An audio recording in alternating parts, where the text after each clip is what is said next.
አንዴ አቁሙ። ብሩኬ እንደዚህ እያላችሁ ጻፉ። እኔ የእግዚአብሔር ሰው ነኝ። ወንድሞች እናቶች፣ ፓስተር ብሩክ ብላችሁ ጻፉ። ኮሜንት ላይ ሁላችሁም ጻፉ። ጸልይለታለሁ። ዝም ብዬ አይደለም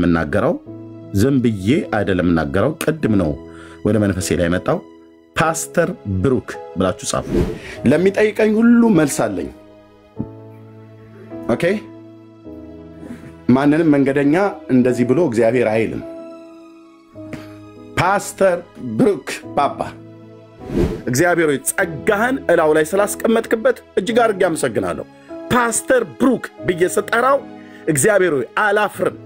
ይህ ጸጋ በውስጡ እንደ ዳነ ሰው አይኖቼን እንደከፈትክልኝ ሰው አይቻለሁኝ። ወደ ግራ ወደ ቀኝ አልልም። ይህን ደግሞ በቤተ ክርስቲያን በኩል አልፎ ስለምታረጋግጠው እግዚአብሔር በቤተ ክርስቲያን በኩል አልፎ ኦርዴንድ ስለምታደርገው እግዚአብሔር በጌታ በኢየሱስ ክርስቶስም እጅግ አድርጌ አመሰግናለሁ። እግዚአብሔር በስምህ ጸልያለሁ።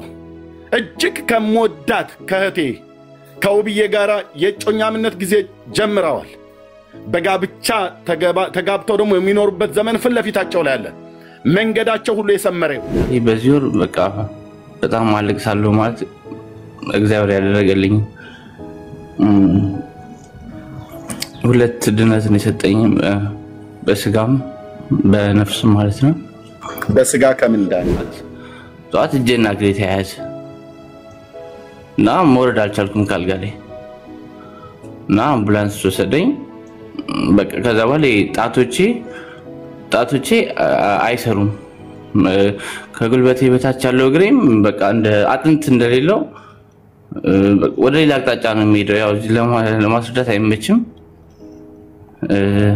እንዳውም ለቸርች ያዘጋጁት ቪዲዮ አለ። እንዴት ማሳየት እንዳለብኝ አላውቅም። እስኪ ኦኬ ቪዲዮ መክፈት ይችላል።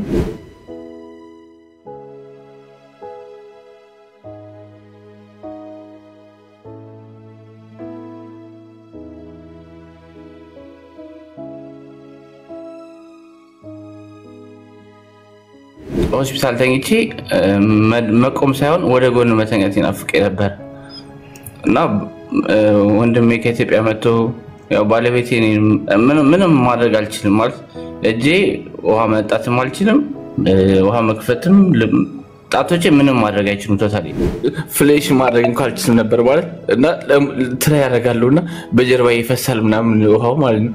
እና እግዚአብሔር ከምን ውስጥ እንዳወጣኝ እግዚአብሔር ለማመስገን ነው። እግዚአብሔር ባርክ። በቃ እግዚአብሔር እንድታመሰግኑልኝ ነው። እጃውን ተፈውሷል። በቃ ወደ ዳንካ እግዚአብሔር ወደ 3-4 ወር ነው እንደዛ ይሆንኩት። አሁን እግዚአብሔር ይመስገን ጤነኛ ነኝ።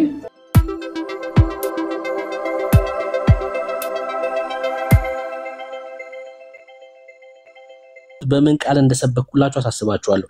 እኔ ደግሞ የተቀበልኩትን ከራሱ ከጌታ ከሁሉ በፊት አሳልፍ የሰጠዋችሁ እንዲህ ብዬ መጽሐፍ እንደሚል ክርስቶስ ስለ ኃጢአታችን ሞተ ተቀበረ። በቃ ይሄ ነው ወንጌል ማለት ወንድሞች፣ ይሄ ነው ወንጌል። እሺ ሰው በዚህ ወንጌል ካልቆመ በቃ አስቷል።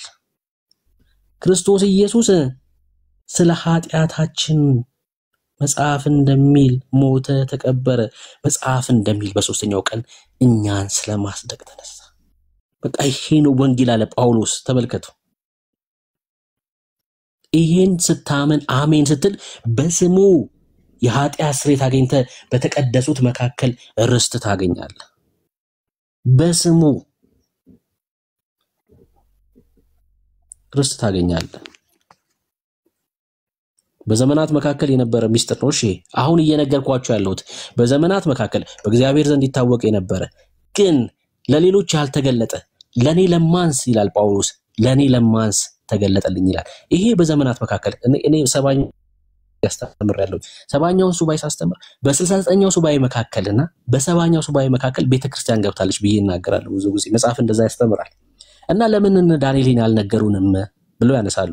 በዘመናት መካከል ሚስጥር ነበር አለ እኮ ጳውሎስ እያልኩ ወንድም አለ። በዘመናት መካከል ሚስጥር ነበር፣ ለኔ ለማንስ አለ ጳውሎስ ተገለጠልኝ። በእግዚአብሔር ዘንድ ይታወቅ የነበረ ሚስጥር።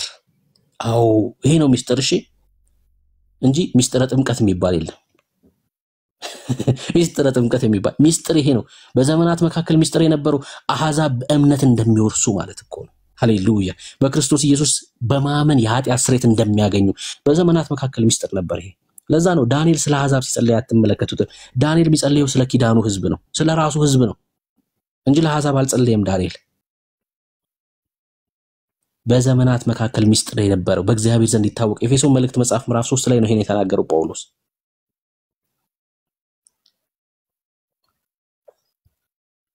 መጽሐፍ ይሄን ነው የሚናገረው።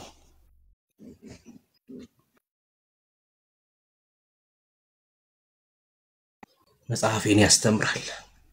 እና አሁን ያላችሁበት እምነት በክርስቶስ ኢየሱስ በማመን የዘላለም ህይወት ያገኛችሁ የዘላለም ህይወት ያላችሁ ሰዎች አትናወጡ። ከዚህ እምነታችሁ የትኛውም ትምህርት እንዳያናውጣችሁ። እንደውም ለነዛ ሰዎች ብርሃን ልትሆናችሁ ይገባል። ወደዚህ እውነት እንዲመጡ ልታግዟቸው፣ ወደ መዳን እንዲመጡ፣ እግዚአብሔርን ሐሳብ እንዲረዱ በብዙ ልታግዟቸው፣ ልናግዛቸው ይገባል። እውነተኛውን የእግዚአብሔርን ሐሳብ እንዲረዱ ከሰው ሳይሆን ከእግዚአብሔር መማር ነው ያለብን። ልክ ጳውሎስ እንደተማረው ማለት ነው። ከሰው ሳይሆን ከራሱ ከእግዚአብሔር። ከሰው ስትማርማ የሰው ሐሳብ ትማራለህ አብረህ። የራሱን ሐሳብ ይነግራል ከእግዚአብሔር ከራሱ። ምንድነው ልትለኝ የፈለከው? ምንድነው የምታስተምረኝ አባት ሆይ? ቃሉን እናንብብ፣ እናሰላስል። እግዚአብሔር ያስተምራል፣ በደንብ ያስተምራል። ተባረኩ። እና ከንስሐ ጋር ተያይዞ ቅድም ስለጠየቀኝ ነው ወንድሜ፣ ሌላ ጊዜ እንማማራለን። አሁን ለክርስቲያን ደግሞ ንስሐ የፌሎሺፕ ንስሐ ነው፣ የህብረት ንስሐ ነው። እሺ የህብረት ንስሐ ነው። አሁን እኛ ንስሐ እንገባለን። ለምሳሌ ሰው በአመጽ ውስጥ ቢሆን ቤተክርስቲያን ትለያለች፣ ከጉባኤ ትለያለች። ከዛ ይሄን ያህል ጊዜ ትወስዳለህ ትልሃለች። ከጌታ ጋር ይሄን ያህል ጊዜ አሳልፍ ትሰጣለች ማለት ነው ቤተክርስቲያን። የቤተክርስቲያን አባቶች ይሄን ያደርጋሉ። ከዛስ ትጨርስና ከጌታ ጋር ያለህን ጊዜ ትጨርስና ወደ ህብረት ትመለሳለህ ከመሆን። እሺ አሁን የክርስቲያን ንስሐ ነው። ይሄን በጣም በጥንቃቄ ነው ማጥናት ያለባችሁ መጽሐፍ ቅዱሳችን ስለዚህ ነገር በደንብ ስለሚናገር ማለት ነውና ሐዋርያ ሥራ 2 ላይ የተሰበከው ስብከት ንስሐ ለቤተ ክርስቲያን የሚሰበክ አይነት ንስሐ አይደለም ማለት ነው። እሺ ያኛው ክደውታል ኢየሱስን። ልጆች ናቸው ካዱት፣ ልጆች ናቸው አልተቀበሉትም። ከእጁ በልተዋል ግን ክደውታል። ከእጁ በልተዋል፣ አመፀኛ አድርገው ለሞት አሳልፈው ሰጥተውታል፣ ክደውታል። እና አመጽ ላይ ነው ያላችሁት። ያካሄድ ለውጥ ማድረግ አለባችሁ። ተመለሱ። አሁን ክርስቲያንስ ደግሞ በኃጢአት ሲወድቅ፣ በኃጢአት መውደቅ ማለት በአመጽ ቢገኝ ክርስቲያን በኃጢአት መውደቅ የሚለው ቃል አብዛኛው ክርስቲያን ሊወድቅ ይችላል፣ ሊስት ይችላል። በአመጽ ውስጥ ቢገኝስ ንስሐ እንዲገባ ቤተክርስቲያን ሽማግሌዎች ያዙታል፣ ይለዩታል ከጉባኤ። ለዚህን ያህል ጊዜ ለብቻ ሆነ ከእግዚአብሔር ጋር ጊዜ ወሰድ፣ የጾም ጊዜ፣ የጸሎት ጊዜ እንዲኖረው ይከታተሉታል። ያን ጨርሶ ወደ ህብረት ይመለሳልና እነዚህን በደንብ መለየት ያስፈልጋል። ምንድን ነበር የጠየቅሽኝ ሐረግ?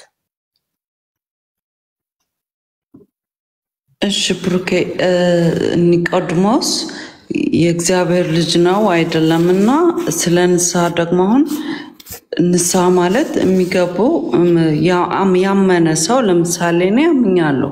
ስለዚህ የሆነ ከጌታ በሆነ ነገር ተሰናግዬ ወደ ዓለም ብገባ ካድኩም ቢባል እንደዛ ነው አይደል?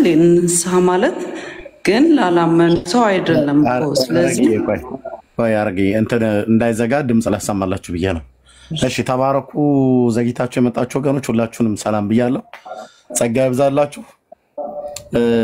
ተባረኩ። ቀጥይ አርጊ። እሺ ብርኬ ወንድምነት ቀጥል። ቴንክ ዩ።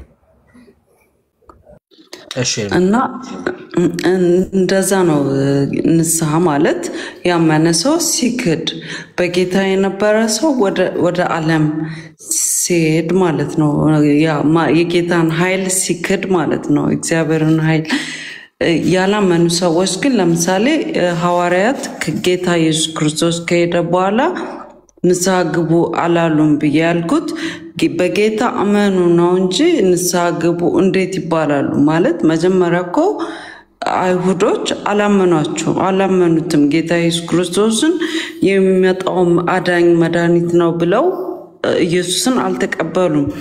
ለዛ ነበር ያ መሆኑ በእግዚአብሔር ዕቅድ ውስጥ ያለ ለዛ ፐርፐዝ መሆኑ እንዳለ ሆኖ ግን አላወቁትም። ስለዚህ እንዴት ንስሐ ግቡ ይባላሉ?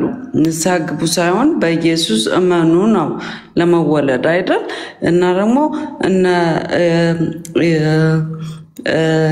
ኒቆዲሞስ እስራኤላውያን መጀመሪያ ልጆች ሳይሆን ያው የእግዚአብሔር ልጆች ብለን እንደዚህ ብንጠራቸውም ግን ህዝብ ነው የነበሩት። የእግዚአብሔር የተመረጡ ህዝቦች ናቸው የነበሩት። የእግዚአብሔር ልጆች የሆነው እኛና አሁን ያመኑት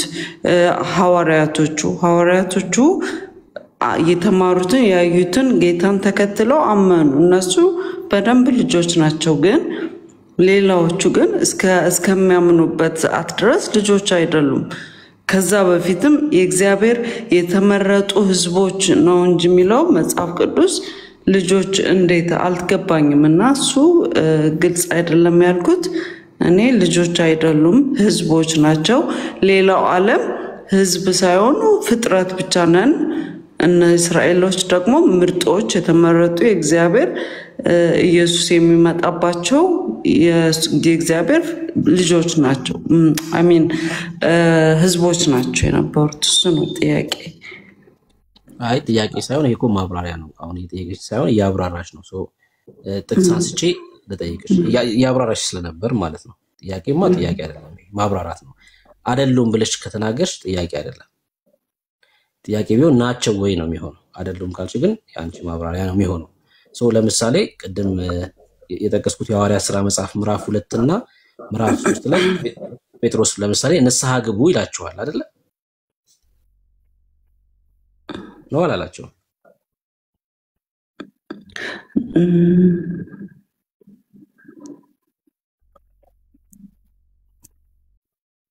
ንስሐ ግቡ ብሏቸዋል። አነባል ሰማሽን ማለት ነው። በጣም በተደጋጋሚ እሺ ለምሳሌ የሐዋርያት ሥራ መጽሐፍ ምዕራፍ 3 ቁጥር 19 እና 21ን ፖስት አድርጉልን አንዴ።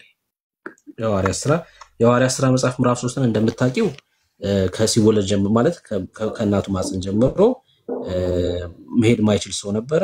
ከዛ ፈወሱት። ከዛ እነዚህ እስራኤላውያን ግር ብለው ወደ እነ ጴጥሮስ መጡ። ከዛ ሰበኳቸው። እንግዲህ ከጌታ ፊት የመጽናናት ዘመን እንድትመጣላችሁ አስቀድሞም ለእናንተ የመረጠውን ኢየሱስ ክርስቶስን እንዲልክላችሁ ኃጢአታችሁ ይደመሰስ ዘንድ ንስሐ ግቡ ተመለሱ አላቸው ጴጥሮስ። ይሄው ንስሐ ግቡ ይላቸዋል። አሁን ይሄ ሐዋርያት ሥራ 3 19 እና 20 ነው።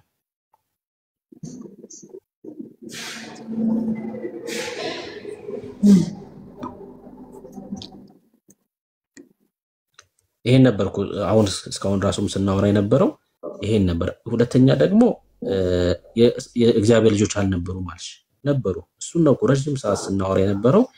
ኒቆዲሞስ አልኩሽ በኢየሱስ ክርስቶስና ኒቆዲሞስ ሲነጋገሩ በነበረበት ሰዓት አሁን ለምሳሌ ማሜ ይኸውልሽ ንስሐ ግቡ ኃጢአታችሁ ይሰረይ ዘንድ ሐዋርያት ሥራ 2:38 እያንዳንዳችሁ በክርስቶስ ኢየሱስ ስም ተጠመቁ የመንፈስ ቅዱስ ስጦታ ተቀበላላችሁ አላቸው። ይሁን ንስሐ ግቡ እየተባሉ ነው ያሉት እኮ እነሱ።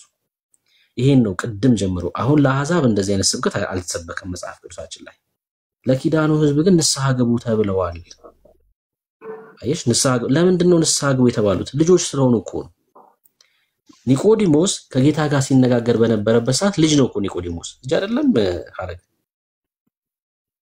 እኔ ልጅ አይደለም ብዬ ነው የማስበው ማለት የተረዳሁት። ምክንያቱም የህዝብ ነው የነበረው። እሺ ለምሳሌ ኢሳይያስ 1 ምዕራፍ 1 ማለት ነው ቁጥር 2 ላይ ያለውን ቃል ላንብብልሽ። ከታች ደግሞ ፖስት ታረጉላታላችሁ። እግዚአብሔር ተናግሯልና ማን የተናገረው? እግዚአብሔር። ሰማያት ስሙ ምድርም አድምጪ፣ ልጆችን ወለድኩ አሳደግኩም እነርሱም አመጹብኝ ይላል። ልጆች ወለድኩ ሲል እግዚአብሔር የትኞቹ ልጆች ነው እየተናገረ ያለው?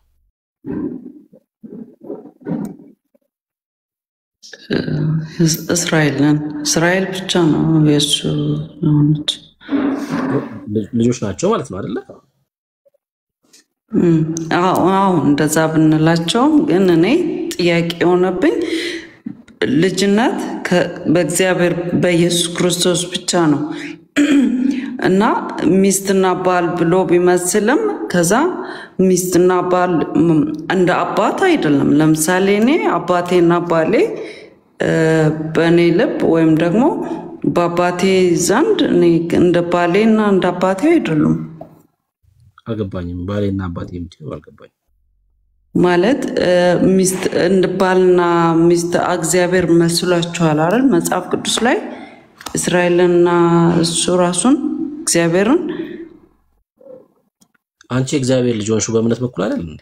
አዎ እኔ በእምነት በኩል ነው። በቃ የነሱም እኮ እንደዛ ነው። እግዚአብሔር አስቀድሞ ለአብርሃም ወንጌል ቅድም ተጀምሮ እኮ ነገር የነበረው ይሄን ነው ያልሰማሽም ማለት ነው። እግዚአብሔር አስቀድሞ ለአብርሃም ወንጌል ሰብኳል አይደል? አዎ እሺ ምን ነበር ያ ወንጌል? ለአብርሃም የሰበከው ወንጌል ወንጌል ማለት በተስፋ ስለ ሁሉ ነገር ስለ ይስሐቅም በዘር ስለሚሰጠው ዘርም ዘሩ ማለት በይስሐቅ የሚመጡት ህዝቦች በሙሉ ማለት ነው። አብርሃም በምን የጸደቀው? በእምነት እግዚአብሔርን በማመን ነው። አንቺ በምንድን ነው የእግዚአብሔር ልጅ ሆንሽ? በኢየሱስ ክርስቶስ በማመኔ። አብርሃምስ በምን በኩል ነው የጸደቀው? እግዚአብሔርን በማመኑ የሰጠውን ተስፋ ልጅ አልሆነም ሲያምን። እስራኤል በነገራችን ላይ ሐረግ የበኩር ልጅ ነው። እሺ የበኩር የመጀመሪያ ልጅ ናቸው። በዘጸአት መጽሐፍ ላይ ቅድም ጀምሮ ስናገር ከሰማሽኝ እስራኤል የበኩር ልጅ ነው። ልጆች ናቸው። ኒቆዲሞስም ልጅ ነው እኮ። ለዛ እኮ ነው ጌታ ምን አለ መሰለሽ? ዳግም ተወለድ አለው። ዳግም ተወለድ የሚለው ለምንድን ነው? ልጅ ነካው ግን ኢየሱስ እርሱ መሲሁ ነው ብሎ ካልተቀበለ ይቆረጣል። ገብቶሻል? ኢየሱስ እርሱ መሲሁ ነው። እሺ እኔ ጥያቄ ልጆች ከሆኑ ለምን ይቆረጣሉ? ልጆች ከሆኑ ልጆች ብሎ ካላቸው እግዚአብሔር በኢየሱስ ባለማመናቸው ከብዙ ነገር ከሆነ ነገር እንትን ሊሉ ይችላሉ እንጂ ስላላመኑ ለምን ይቆረጣሉ? ማለት በምን በኩል ነው ልጆች የሆኑት? የተስፋውን ቃል ተቀብለው ነው አይደል? አምነው ነው አይደል?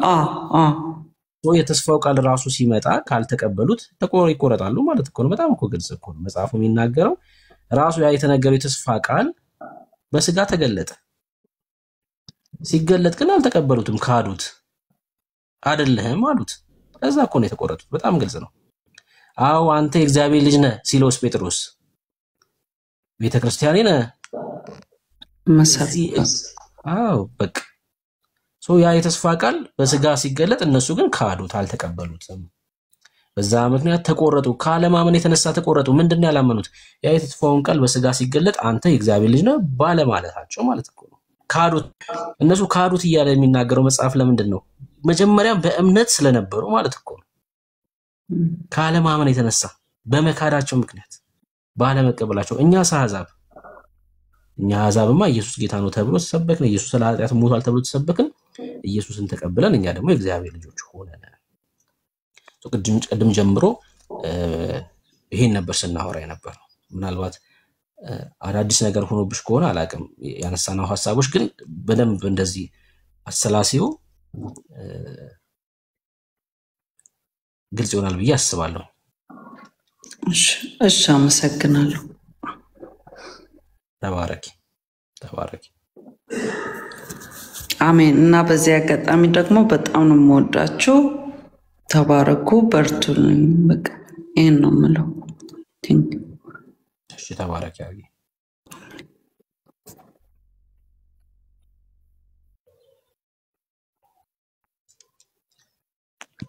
እንቀጥል።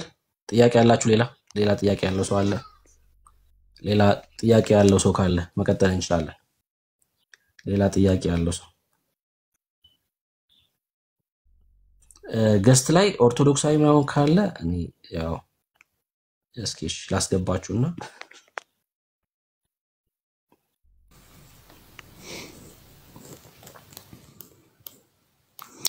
ኃይሌ ሰላም ለሁላችሁ። እሰማለሁ። ትሰማለህ? እንኳን ደህና መጣህ። ምናልባት በጥያቄ መልክ ሳይሆን ሐሳቤን ላቅርብና ምናልባት በዛ ላይ የማትስማማበት ነጥብ ካለህ ያው ልታሰብረኝ ትችላለህ ማለት ነው። ያው እስራኤሎች ለምን በኢየሱስ ክርስቶስ አላመኑም የሚለውን ትንሽ መጽሐፍ መመርመር። አቤት የት እንደሆንክ ንገረኝና ከዛ እኔ ውጭ ነው የምኖረው። እኔ በጀርመን ሀገር ነው የምኖረው። አይ እንደዛ ማለት አይደለም። የት ቤተ እምነት ነህ ማለት ነው? የት ነው ህብረት የምታረግ? እኔ ቤተ እምነትማ በእምነት የምኖረው ባፕቲስት ውስጥ ነው። የባፕቲስት አማኝ ነኝ። እሺ ኦኬ። እኔ ምን አውቃለሁ? ሌላም መጠይቀኝ ካለ መልሳለሁ፣ ችግር የለውም። በጽዮን የማሰናከያ ድንጋይን አስቀምጣለሁ ይላል። ያ የእግዚአብሔር ቃል ነው። ጽዮናውያኖች ለምን በመሲሁ አላመኑም ተብሎ ለሚጠየቀው ጥያቄ በግልጽ ስህተት የለባቸውም ማለት ሳይሆን ሊያሰናክላቸው የሚችል ብዙ ያጋጠሟቸው ነገሮች ነበሩ። ለምሳሌ ኢሳያስ እንደተናገረው እነሆ ድንግል ትጸንሳለች፣ ወንድ ልጅም ትወልዳለች፣ ስሙም አማኑኤል ይባላል። የሰላም አምላክ፣ የሰላም ንጉሥ፣ አለቅነት በጀርባው በትከሻው የያዘ፣ እንዲህ የሚያደርግ እንዲህ የሚወጣ ብሎ ዘርዝሮ እዛ አስቀምጦ ነበር። እነሱ ከጥንት ከባቢሎናውያን ጊዜ ጀምሮ ወደ ሜዶ ፐርሺያን ከዛ በኋላ ደግሞ ወደ ሮም ወደ ግሪክ ወደ ምናምን ሲፈልሱ የኖሩ ሰዎች ናቸው። ስለዚህ በዛ ህዝብ መካከል በዛ አይምሮ ይታሰብ የነበረው በሙሉ ልክ አሁን እንደተናገርኩት አለቅነትን የሚወስድ ሰላምን የሚያሰፍን ከስጋ ባርነት ነፃ የሚያወጣቸውን ብዙ ጊዜ ይመለከቱ ነበር። እስካሁንም ያ ነገር በውስጣቸው አለ እና አሁን ከዛ በኋላ ኢየሱስ ክርስቶስ በቤተልሔም ሲወለድ እና አስተዳደጉን ይሄ በናዝሬት በዮሴፍ ቤት ያደገ አይደለም ወይ? የሐናጢው የጠራቢው ልጅ አይደለም ወይ? ከነበረው ከቄሳርም ግዛት ነፃ ሊያወጣቸው አልቻለም። ብዙ እኛ እንደምናየው እነሱ የሚያዩበት አንተ አሁን አማኝ ሆነህ መንፈሳዊ አይን አለህ። የምታወራው ሁሉ ስለ መንፈሳዊ ነገር ነው። እነሱ በስጋ የሚመለከቱት ዛሬ አንዳንድ በስጋ የሚመለከቱ ሰዎች ለምን ሀገራችን ይሄ ሁሉ መከራ ይሄ ሁሉ ችግር ያጋጥማታል፣ ለምንድን ነው እግዚአብሔር የማይሰራው የሚል አስተሳሰብ ያላቸው በስጋ የሚያዩበት አይን ስላላቸው ነው። እና በዛን ጊዜ በመሲህነት የመጣው ልጅ በበረት የተወለደ ከዛ በኋላ በአናጢነት ያደገ ከራሱ ጠላቶች በመስቀል ላይም ከሰቀሉት ጋራ ምንም ተከታትሮ እና ተወዳድሮ የሆነ ጥቃት ሊያደርስ የማይችል ይሁዳኖችን ነፃ ሊያወጣ የማይችል አድርገው ነበር የተመለከቱት። እግዚአብሔር በጽዮን ያስቀመጠው የማሰናከያ ድንጋይ ያ ነበረ። እስካሁን ግን ያ ህዝብ አሁንም ነቢያቶቹ በተረኩለት ነቢያቶቹ ባስተማሩት መንገድ እስቲል እውነተኛውን ኃይለኛውን በክብር የሚመጣውን በደመና የሚገለጸውን ያንን መሲህ ይጠብቃሉ ብዬ ነው የማምነው። ካንተ ጋር እንግዲህ ምናልባት ትንሽ የአመለካከት ዲፍረንስ ሊኖረን የሚችለው እዛ ላይ ነው። መገናኛችን ሁላችንም የመጀመሪያው መለከት ሲነፋ አስቀድመው የሞቱት ከዛም ቀጥሎ ደግሞ በህይወት ያለነው እንነጠቃለን ይላል። እግሮቹ በጽዮን ተራራ በሚያርፉበት ጊዜ ዛሬ የተሰናከሉት የበደሉት እሱ አይደለም ያሉት የካዱት ሁሉ ክብሩን ሲመለከቱ በዛን ጊዜ ይለወጣሉ የሚል እምነት አለኝ። ስለዚህ አሁን አንተ ከዱር መጥተህ የተተከልከውና ያለመለምከው በእውነት የእግዚአብሔር ህዝብ ይጠፋል ብለህ ታስባለህ ወይ? የማያቋርጥ ሐዘንና የማይቋረጥ ትካዜ በውስጤ አለ ወገኔ ስለሆኑ ስለ እስራኤላውያን ይላል። ስለ ወገኖቹ ከቢንያም ዘር የተወለደው ጳውሎስ ራሱ በሮሜ ላይ እና ድፍን ያለ ፍርድ እንዳንተ መስጠት ስለማልችል ይሄንን በተለይ እግዚአብሔር ይሁዳን እግዚአብሔር ህዝቡን ይምራል አይምርም የሚለው አጀንዳ ዝም ብሎ በቀላሉ ተተርኮ እንደው ተደፋፍኖ የሚቀር ነገር ስላልመሰለኝ ነውና ሳዳምጣችሁ ስለነበረ ነው። እኔ ህዝቡ ገና ተስፋ አለው የሚል እምነት አለ። ጨርሻለሁ ሳላንዛዛው። እሺ ጥሩ ነው ያነሳቸው ሐሳቦች ቆንጆ ናቸው። ለዛ ነው ስሰማ የነበረው። ምናልባት ይሄ እኔ መልከታ ሊሆን ይችላል ያልከው አንተ መልከታ ሳይሆን የመጽሐፍ ቅዱስ ትምህርት ነው። ግን ጥያቄ የሆነብኝ እንዳንተ በጭፍን እንዳልፈርድ ያልከው አልገባኝም። ምን ብዬ ነው እኔ በጭፍን የፈረድኩት? እሱን ብትነግረኝ። አዎ የጭፍኑ ፍርድ አሁን ያንተ ብቻ ሳይሆን ብዙ ሰዎች ቆየኝ። አዎ ላንተ ብቻ እሺ ቆይ ስለ መስማት መቻል አለብህ። ስታወራ ዝም ብዬ እኮ እየሰማሁ ነው። እኔ በደንብ ነው የምሰማህ። እንደውም ጆሮዬ በጣም ትልልቅ ነው። እሺ ስለሌሎች ሰዎች ሳይሆን አሁን ስለኔ ብቻ ነው እንድታወራ መፈቅደልህ። ሌሎች አሁን ስለሌሉ እኔ የተናገርኩትን ይሄን ስላልክ ነው ብለህ ብቻ ኤግዛክትሊ በቃ ሌሎችን ያነሳሁበትን ምክንያት ልነግርህ ነው። ቤተክርስቲያኖች በተለያዩ ቦታዎች አንቲ ዩዳይዝሞስ የሚባል ትምህርት አለ። ያ ትምህርት ምንድነው? ኢየሱስ ክርስቶስ የኔን ብቻ ነገር መጣው እኮ ምን ነው ብታናገረኝ 2 ደቂቃ ነው፣ ከዛ በላይ አልፈጅብህም እኮ። እኔ ይኸውልህ የጠየቅኩህን ብቻ መልስልኝ። ያለውን ትምህርት በቃ አንተም እንደዛው ነው የተናገርከው። አንተም ራስህ አይድኑም፣ በኢየሱስ ክርስቶስ ካላመኑ አይድኑም ስትል ይድናሉ። የሚድኑ ደግሞ ሰዓቱንና ጊዜውን ጠብቆ ነው ለማለት ነው። እና መንፈሴን ባታማርረው ጥሩ ነው። ቀጥል። እንግዲህ የሚማረር መንፈስ ከያዝክ ምን ላደርግ እችላለሁ? እንግዲህ የጠየቅኩህን ብትመልስልኝ አትማረር። ሲጀምር ነገርኩህ እኮ ፈራጅ ሆነህ ነው የተቀመጥከው። በኢየሱስ ክርስቶስ አሁን ስላላመኑ ፍርድ ላይ ተቀምጠሃል ነው የምልህ። ገብተው ከሆነ እንግዲህ አማርኛ ነው የማወራው። ወንድማችን ኃይሌ ቴንክ ዩ ወንድማችን። መጽሐፍ ቅዱስ እኮ በግልጽ እኮ የሚናገረው ማንም በክርስቶስ ኢየሱስ ካላመነ አይሁዳዊ ይሁን ግሪካዊ አይድንም። እኔም ደግምላለሁ። አሁን ያሉት አይሁዳውያን እንግዲህ በምን ያህል እንደምናከብራቸው እነሱም ያውቃሉ፣ እኛም እናውቃለን። እነሱ ይወቁ ብለን አይደለም፣ እግዚአብሔርም ልባችን ያውቃል። ሰው አሁን ስላሉ አይሁዳውያን በጌታ ኢየሱስ ክርስቶስ ካላመኑ አይሁድ ይሁን አሕዛብ ይጠፋል። ይህን መናገር ፍርድ ነው ብለህ ካልክ ብሩክ አይደለም የፈረደው፣ እኔ አይደለም የፈረድኩት። ኦኬ ቅዱስ ቃሉ ነው የተናገረው።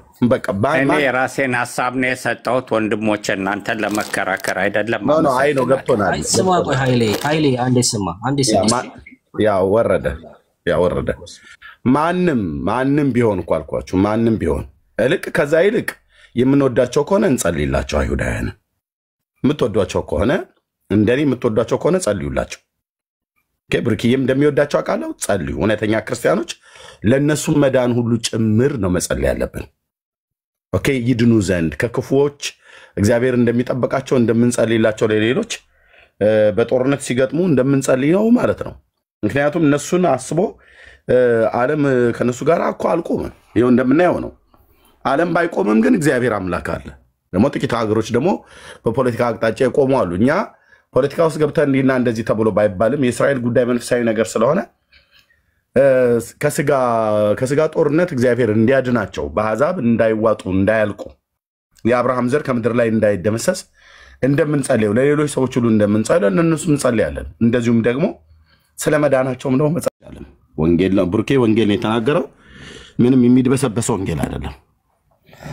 ወንጌል ነው። አይ ቲንክ ወንድማችን ወጣ ማለት ነው። ባፕቲስት ከሆንክ እንግዲህ ባፕቲስቶችን እናውቃለን እና ይሄን ነው ብለን ነው ወንድም እናቃጥል። ቴንክ ዩ ካለክ ተመለሰ ገባሽ ኃይሌ ካለክ መመለስ ትችላለህ። አሁን ዞሮ ምንም ልጆች ቢሆኑ አልኩ ቅድም ጀምሮ ይሄን እኮ ነው የምናወራው። እና እኔ በጣም በሚገርም ሁኔታ ለእስራኤል ሕዝብ በጣም ፍቅር አለኝ። አንተ እንዳልከው የእስራኤል ጥላቻ ያለባቸው ሰዎች እንዳሉ አውቃለሁ። በስብከቶቻቸውም ሰምቻለሁ፣ በግልጽ ሲናገሩም አይቻለሁ። ያ ደግሞ እንዳልኩት እኔ ብዙ ጊዜ የብሉይ ኪዳን መጽሐፍትን ባለማጥናታቸው ምክንያት ነው። እኛ እንደዛ አይነት ምልከታ የለንም። መጽሐፍ ቅዱስም እንደዛ አይልም። ጳውሎስ በሮሜ መጽሐፍ ምዕራፍ 11 ላይ ሲናገር እኮ ይሁዳ ይድናል ብሏል እኮ። እንዴ ይድናሉ? ኦፍ ኮርስ ይድናሉ። ታዲያ እንዴት ነው የሚድኑት? ተቀብለው እኮ ነው የሚድኑት። እነሱም እኮ ሲድኑ ተቀብለው ነው እኮ። አሁን ባለመቀበላቸው እኮ ነው አልዳኑም እያልን ያለነው። እግሮቹ በደብረ ጽዮን ተራራ ላይ ሲቆሙ እኮ ይወጉት ሁሉ ያዩታል። እንደተላለፉት ያውቃሉ እና እሱ እውነተኛው መሲህ እንደሆነ እኮ ነው ተረድተው የሚድኑት። እነሱም እኮ ቢሆን እነሱም ሲድኑ እኮ ተቀብለውት ነው የሚድኑት ወዳጄ። ካልተቀበለ ማንም ሰው ሊድን አይችልም ክርስቶስ ኢየሱስን። አው ነፃ ያወጣቸዋል። አው ተዘልለው ይቀመጣሉ። በምንድነው እነሱ የሚድኑት? በመቀበል ነው የሚድኑት። ባለመቀበል የሚድን ህዝብ የለም። በቃ ካልተቀበሉ አልተቀበሉም ነው። እኛም በመቀበል ድናል፣ እነሱም ደግሞ ባለመቀበላቸው ምክንያት ተቆረጡ። እኛ በመቀበል ገባን፣ እነሱስ በመቀበላቸው እዛው በተፈጥሮ በነበሩበት ግንድ ላይ ይቀጥላሉ ማለት ነው። እንዴ ወይ መጽሐፍ የሚናገረው ነገር ነውና ስሜታዊ አትም። በቃ እነሱ ያለ ፍቅር ደስ ይላል፣ ጥሩ ነው እኮ። ግን ተረጋግተ ደግሞ ሐሳብን ማስረዳት፣ ተረጋግተ መወያየት መልመድ መቻል አለብህ።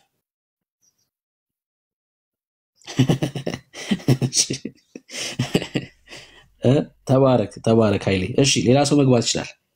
ሌላ ሰው በተማማር ነው ላይ ሌላ ሰው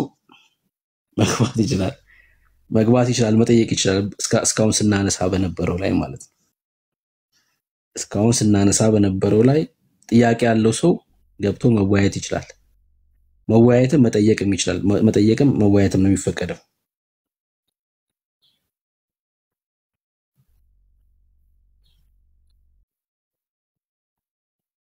መወያየትም መጠየቅም ይፈቀዳል።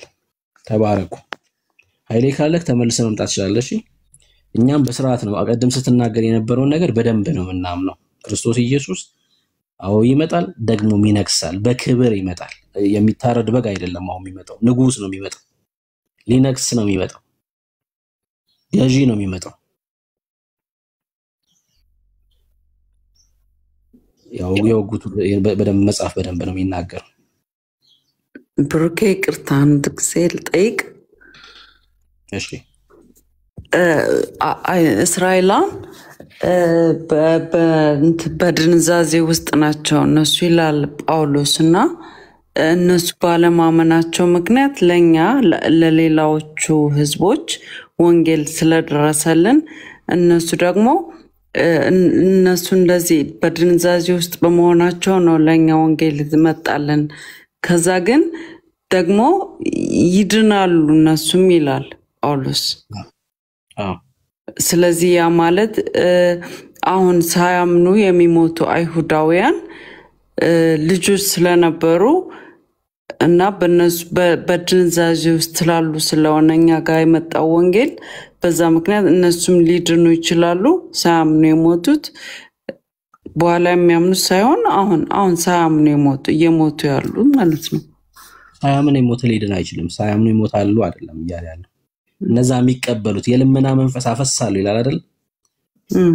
ጌታ ሲመጣ ያዩታል፣ ከዛስ ይቀበላሉ። ስለነሱ ነው እያወራ ያለው፣ ስለነሱ ነው እየተናገረ ያለው እንጂ ሳያምን ከሞተማ በቃ ሳያምን ሞተ ነው። እኛ ኦርቶዶክሳዊ ሲስተም የለም። እስካሁን ያሉት ያላዩት በኋላ ነው ኢየሱስ ሲመጣ ነው የሚያዩትና ሲያዩ ኦፍ ኮርስ ጌታ ነው ንጉስ ነው በዛ ሰዓት ሲያዩ ያምናሉ። ግን ከዛ በፊት የነበሩት ሁሉም ይሞታሉ ይጣፋሉ። ወንጌል የተነገራቸው እኮ ነው። ሁሉም እኮ አይደለም የተቀበለ አለ። ወንጌልን ሲሰብኩ የነበሩት አይሁዳውያን ናቸው፣ የበጉ ሐዋርያት። አሁን በዚህ ዘመንም እየተቀበሉት ያሉ አሉ። ለነሱ ወንጌል እየተነገረ ነው። ካልተቀበለም አልተቀበለም። የሚነገረውን የምስራች ሰምቶ የዳነ ደግሞ ይድናል ማለት ነው። ከሲኦል ወጥተው ወደ እንትን ይገባሉ ማለት አይደለም፣ ይድናሉ ማለት። በዛ ዘመን ጌታ ሲገለጥ ያሉት ሰዎች ግን እሱን ይቀበሉትና ይድናሉ ነው እያለ ያለው መጽሐፍ። እንደዚህማ እኛ ኦርቶዶክሳዊ ስብከት የለንም። ከሲኦል ወጥተው ወደ ገነት የሚገቡበት ምንም አማራጭ የለም። እስካልተቀበሉ ድረስ አልተቀበሉም ነው። እሺ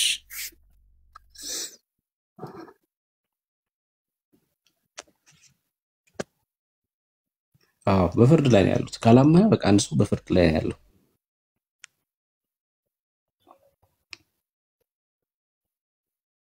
እሺ ሌላ ሰው ኤርሚዬ ካለ መቀጠል ይችላል።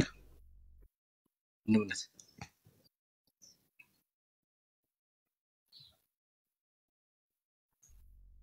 ካለክ መቀጠል ይችላል።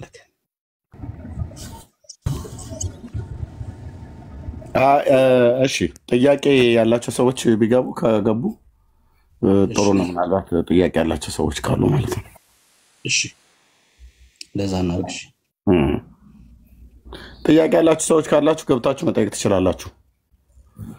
ይሄ በጣም ኤርሚ ብሩኬ ሐረግ እንዴት ናቸው? እግዚአብሔር ይመስገን። እንዴት ነህ ኤርሚ? ሐረግ በጠየቀችው ጥያቄ ላይ ትንሽ እኔም እንዲብራራ የፈለኩት ነገር አለ። ምንድን ነው የሚለው? የአሕዛብ ሙላት እስኪፈጸም ድረስ በእስራኤል ላይ እንቅልፍ እንደሆነ አሁን ብሩኬ ሲናገረው ነበረ እና ያንን ያስቀምጣል እግዚአብሔር ቃል እና በዛ መካከል አሁን የአሕዛብ ሙላት መፈጸሙ እስራኤል ይድናል ተብሎ ስለተጻፈ ለነሱ የሚያመጣው ኢምፓክት አለ ማለት አሁን ከመፈጸሙ አንጻር እነሱ ከሚያዩት ከዛ ነገር አንጻር ኮንሸስ ሆነው ነቅተው የሆነ ነገር እንዲያደርጉ ይሄኛውን አዎ ብለን የምንል ከሆነ የአሕዛብ ሙላት እስኪፈጸም ድረስ ያንቀላፉ ወይንም ደግሞ ወደ አምላካቸው የተሰበሰቡ ሰዎች እድል ፈንታቸውስ ምን ይሆናል? የነማ እድል ፈንታ የነማ ወደ እግዚአብሔር ወደ አምላካቸው የእስራኤል አሁን የአሕዛብ ሙላት እስኪፈጸም ብሎ አንድ ያስቀመጠው ነገር አለ። አይድኑ። ኦኬ በእግዚአብሔር ልጅ ያላመነ አይድኑም። ለምን? አንደኛ ልብ በሉ፣ እግዚአብሔር ሙሉ በሙሉ አይደለም እስራኤል ላይ የዘጋው። ኦኬ ድንዛዜውን እንኳን ሲያደርግ በአንዳንድ በኩል ነው የሆነው፣ ሁሉ ላይ አይደለም የሆነው ድንዛዜው። ይሄን ልብ በሉ። የአዲስ ኪዳን መጽሐፍትን የጻፉ እነሱ ናቸው እኮ የእነሱ ልጆች ናቸው። የወንጌሉ ስብከት እስከ ምድር ዳርቻ ድረስ እንዲናኝ ያደረጉት እነሱ ናቸው። ጳውሎስ ብለን ስንል አንዳንዱ አይሁዳዊነቱን ታሳቢነቱ ውስጥ አያስገባም። ማስገባት አለብን፣ ግዴታ ነው። የዳኑ አሉ፣ ከዚህ በፊትም አሁንም እየዳኑ ያሉ አሉ። በዚህ እንኳን አገልግሎት ስንት አይሁዳውያን ናቸው የዳኑት? ወንድሞች እናቶች፣ ስንት አማርኛ ቋንቋ ተናጋሪ አይሁዳውያን። እሱ በጉ ይቁጠር ብለን እንጂ እኮ እንደ ሌሎቹ ቀንደ መለከት እናስነፋ ብለን ብንል እግዚአብሔር የታደገው ስንት ትውልድ አለ። ኦኬ ነጮች አሁን ሜሳኒክ ጂውሾች በጣም ብዙዎች አሉ ኢየሩሳሌም ላይ በመሲሁ የሚያምኑ ማለት ነው፣ በይሽዋ። ስለዚህ ድንዛዜው በአንዳንድ በኩል ስለሆነ ሙሉ በሙሉ እስራኤል ላይ የእንቅልፍ መንፈስ አልተጣለም ማለት የምሕረቱን በር ሙሉ በሙሉ አልዘጋባቸውም። በክርስቶስ ኢየሱስ በማመን የሚገኝ እግዚአብሔር ጽድቅ ደግሞ ብሎ ስለሚናገር መዳን በእምነት እንደመሆኑ መጠን ማንም ሰው በክርስቶስ ኢየሱስ ካላመነ የዘላለምን ሕይወት ስለማያገኝ ትክክል ነው። ይሄኛው ገብቶኛል። ይሄን እላለሁ። ከዛ ውጪ ግን ምንድነው እንዲሁ እንደው በአጋጣሚ ካገኘው ሃይቀር የምትሰሩት የወንጌል ስራ ብዙ ቦታ ላይ ብዙ የምታደርጉን ነገር በጣም ደስ ይለኛልና ቅድምም ስትለኝ ነበረ ማለት ይሄንን በውስጥ ብለህ ደስ ይለኝ ነበረና ብዙ ቦታ ላይ ጌታን የሚቀበሉ አሉ፣ በጌታ የሚሆኑ አሉ፣ እንደዚህ ያለና ፈርዘር ላለው ሃንድሊንግ መቼም ያው ብዙ ነገር ታደርጋላችሁ ብዬ አስባለሁ። ይሄን ብቻ ልበልህ ብዬ ነው። ተባረኩልኝ። መልካም ጊዜ። እሺ ቴንኪዩ ዶክተር። አዎ እናደርጋለን። ከቤተክርስቲያን ጋር የአቅሜን ያህል እኔ የቻልኩትን ያህል ኮንታክት እያደረግን የዳኑ ሰዎች ወደ እውነተኛ ቤተክርስቲያናት ሄደው እንዲማሩ በዛ ህብረት እንዲያደርጉ የመጽሐፍ ቅዱስን መሰረታዊ ክርስትና ትምህርት እንዲማሩ በእግዚአብሔር ዕውቀት እንዲያድጉ እያደረኩ ነው። እያደረጉም ነው ወንድሞችም እዚህ አሉ እና እግዚአብሔር ይባረክ። ጌታ ይረዳናል። ጸልዩ። ስንት ሰው ስለ እስራኤል ይጸልያል? የእውነት ተናገሩ በጌታ ፊት ሳትዋሹ። ስንት ሰው ለእስራኤል መዳን በተለይ ከዘላለም ጥፋት እንዲድኑ በመሲሁ እንዲያምኑ ስንት ሰው ይጸልይላቸዋል? 7 ቁጥር ጻፉ። እንዳትዋሹ በእግዚአብሔር ፊት። ሊዲያ ትጸልያለሽ? ኦኬ ሙላት 2 ሰው፣ ጆን 3 ሰው፣ 4 ሰው ኦኬ። ከዛም ባሻገር ኤርሚያ አሁን ዋትስአፕ ላይ የደህንነት ትምህርት ብትይዙላቸው እንደዚህ አንዳንድ ብቻ ፕላትፎርምን ተጠቅሞ እነሱም ብቻ የሚይዞ አንዳንድ ነገር ቢደረግ እሱም ትልቅ እንትን አለው እና በአካል የማይገኙ ሰዎች ቢኖሩ አካባቢያቸው ቸርች የሌለ እንደዚህ እንኳን ቢኖሩ ኤኒዌይስ ላንተ ብዙ አልልም። ብሌስ ዩ ቴንክ ዩ ተባረኮልኝ። እሱ ነው በእነዚህ ዘመናት እያደረግን የመጣ ነው፣ ግን ስራው በጣም ሰፊ ነው። እኔ የአንድ ሀገር ህዝብ እኮ አይደለም የምናገለግለው፣ የአንድ ቸርች ህዝብ አይደለም የምናገለግለው። በጣም ሰፊ ነው፣ በጣም ሰፊ ነው። ሰራተኞች ግን ጥቂቶች ናቸው እንደሚባለው እንዲሁ ነው እየታየ ያለው። ስንት እኮ አገልጋይ ያለ፣ ይቅርታ አድርጉልኝ፣ እንትን ሴት በዛ ጎመን ጠነዛ እንደሚባል ማን ነው ማይክ ሚዩት ያላደረገ? እሺ ሴት በዛ ጎመን ጠነዛ ይባላል ኢትዮጵያዊ ሲል እና ፓስተር በዛ እንትን ወንጌሉ ጠነዛ እንበል። ወንጌል አይጠነዛም። ስንት አገልጋይ አለ?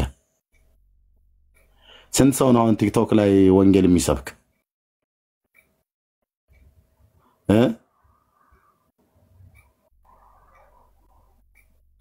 አይታወቅም እንዴ? እኛ የወንጌላውያን አማኞች ስንቶቻችንን ላይቭ ቤት ከፍተን ወንጌል የሚሰብክ ስንት ሰው ይሆናል? 10 ሰው ሞላለን። በትክክል ወንጌል ከደህንነት አኳያ ላልዳኑ ሰዎች ወደ መዳን እንዲመጡ የዳኑ ሰዎች በእግዚአብሔር መንግስት ውስጥ እንዲጸኑ ከቸርች የወጡ ሁሉ እንዲመለሱ በተለያየ ነገር የተቀየሙ ያኮረፉ እንዲመለሱ የሚተጉ ስንት ናቸው? ስንት ሰው ነው? ነገሩ ሲግምታችሁ ንገሩኝ። እዚህ ሶሻል ሚዲያ ላይ ስንት ሰው ነው? ዩቲዩብ ላይ ማነው ቲክታክ ላይ ያለው ማለት የህዝቡን ቁጥር ሳይሆን ስንት ሰው ነው ቤት ከፍቶ እንደዚህ እኛ እንደምንከፍተው ቤት ከፍቶ ከነገረ ድህነት አኳያ የሚያወራ ላልዳኑ ሰዎች ወንጌል ለዳኑም ሰዎች በእግዚአብሔር ቤት መጽናትን የሚሰብኩ ስንት ሰዎች ናቸው ያሉት? 6 አይደል ጆ? እሺ ቤት የሚከፍተውን እኮ አይደለም የሚከፍትማ ጴንጤ አለ በጣም ቲክታክ አካውንት ከፍቶ ላይቭ ከፍቶ ወሬ የሚያወራ አለ። 10 አልሽሩታ እንዴ 10ማ ከሆነ ጌታ ሊመጣ ነው ማለት ነው። ኧረ ስርዓት 14 ይላል እንዴ? ተው እባክህ ወለ እንትን ባልቴቱን ሁሉ ቁጠርልኝ አላልኩም። ወሬ የሚያወራውን ጴንጤ አይደለም ወንጌል የሚሰብኩ እኮ ነው ያልኩ። ብራዘር እኔ ላንቺ አንቺ ለኔ ይሄ እንደዛ ነው ተነጋገሩ የተባለው ነገር እንጂ ማዳኑን በሩቅ ላሉት ዝናዬን ወዳልሰሙ ወደዛ ይደርሳል ተብሎ እንደተባለው ተናገር እንጂ ለሙስሊሙ፣ ለኦርቶዶክሱ፣ ለካቶሊኩ፣ ለአይሁዱ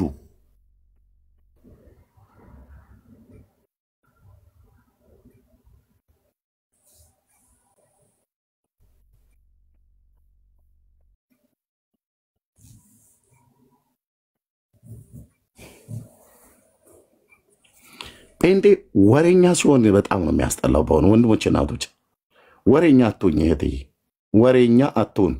ኤርሚያስ መራስ ወሬኛ አትሁን።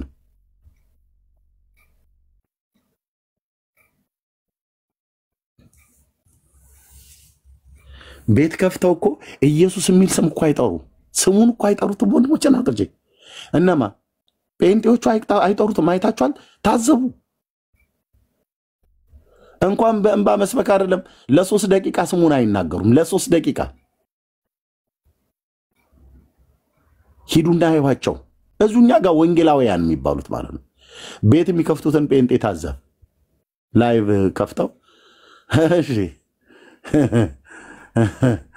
የጌታ ወንድሜ በጌታ ወንድሜ አረ በቃ የሆነ ጊዜ የተወሰነ ነገር ይገለፋፍጣሉ። ከዛስ በቃ ወሬ ተራ ወሬ ወንድሞች እናቶች። ጌታ ኢየሱስ አንድ ሰው የከሸፈ ትውልድ ብሎ የጻፈውን የሆነ ሰው ማለት የከሸፈ ጴንጤ ማለት ነው። እንደዚህ ነው። አያወራም፣ ጌትነቱ ማዳኑን አይናገርም። ሰዎች በሐሰት ላይ ታምነው ሐሰቱን አስጥሏቸው ወደ እውነት አይመጡ። በዚህ 10 ዓመቱ ስንት እኮ ነበር ሲሰድብኝ ታዘብኩት አልኩ። ዛሬ ጥቂት እንደው ልናገር እንደው በጌታ በዚህ 10 ዓመት ውስጥ ገድላት ድርሳናት ላይ እየተናገርን የሐሰትን ትምህርት ሳፈርስ ስንቶቹ መጥተው እስኪ ትነካለ እቺን ቤተ ክርስቲያን አንተም ብሎ ወንጌላዊ እኮ ነው ያሉ። ካሜራ ሲከፍቱ ከበስተጀርባቸው አንድ ማዕት የነጭ መጽሐፍ አለ ተደርድሮ ሼልፋቸው ሞልቶ ማለት ነው። ሞልቶ አንድ ማዕት መጽሐፍ ደርድሯል። ኢየሱስ ያድናል ግን አይሉም። የነጭ መጽሐፍ አንብበህ ኢየሱስ ያድናል መቼ ትላለህ? ወንጌሉን አንብበህ ነው ጥሪ ያለው ሆይ ነው። አንድ እኮ አልኩ። አንድ ማለት አንድ እኮ አልኩ።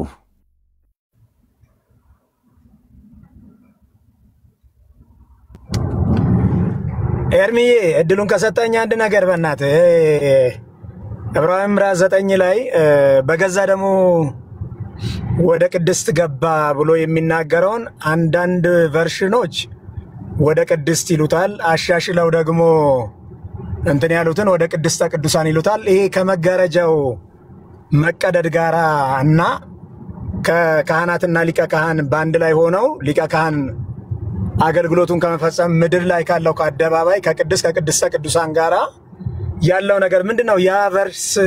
ያ ቨርሽን ስቶ ነው እንደዛ እንትን የተባለው። አንዳንድ ቦታ አርመዋን ወደ ቅድስተ ቅዱሳን በገዛ ደሙ ገባ ይላል። አንዳንድ ቦታ ደግሞ ወደ ቅድስት ይላል። አሁን እኔ ጋር የትኛው ትም እንደሆነ አላውቅም እንጂ በገዛ ደሙ ወደ ቅድስት ገባ ብሎ ነው የሚናገረው። የጠየቀው ጥያቄ ጥሩ ነው ዶክተር፣ ግን አንደኛ ንግግሬን አቋርጠህ፣ ሁለተኛ አቁም ይመስለኛል። ይሄን አሁን እያወራህ ያለውን አቁምን እያልከኝ ኢንተራፕት እያልከኝ በጣም ይቅርታ። ሶሪ ኤርሚዬ ሶሪ። ዕብራውያን ጥናት ላይ አይደለም ያለ ነው። ኦኬ ቤት ከፍተው ስለ ጌታ ማዳን የሚናገሩ ሰዎች የት አሉ ነው እያልን ያለ ነው። የት አሉ? ይሄን ለመጠየቅ እኔ ሞራሉ አለ። በሌሎች ላይ እየታበይኩ አይደለም። ለምን እንደምንለው የዘመን መጨረሻ ላይ ከአይሁዳውያን ጋር በተገናኘ ነው አሁን የምናገረው። ስንት ጴንጤ ነው ከአይሁዳውያን ጋር ገብቶ የሚያወራ? አይሁዳውያንን የሚመለከት የወንጌል ስብከት ሰብኮ የሚያውቅ ጥሩልኝ። አንድ ቲክታከር ጥሩ አይሁዳውያን ላይ እኔ የማውቀው ከብሩኬ ውጪ ማለት ነው። አንድ ጥሩልኝ። ኤርሚያስ ራስን ምናምን ለከለ ከኤርሚያስ አበበና ከብሩክ ባባ ውጪ አይሁዳውያን ላይ ወንጌልን የሚሰራ እስኪ አንድ ጴንጤ ጥሩ። አንድ ሼም ኦን ዩ፣ ሼም ኦን ዩ። አንድ አልኩ።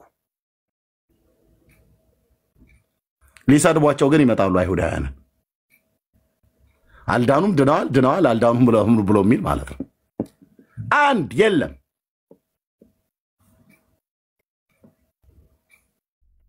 በዚህ 10 ዓመት ውስጥ እኔ አሁን የመናገሩ ሞራሉ አለኝ። አንተስ ብትሆን አትለኝም። ማናችሁም አትሉም የምታውቁኝ በዚህ ዓመታቶች ውስጥ። እውነት አይደል ወገኖች? 400 ምናምን ሰው እዚህ ያላችሁ በዚህ 10 ዓመት ውስጥ ከዩቲዩብ ከፌስቡክ ጀምሮ በቲክታክ ላይ እነሱን በማስገባት ገስት ላይ ቤታቸውን በመሄድ እውነት ነው አይደለም ወንድሞች እናቶች?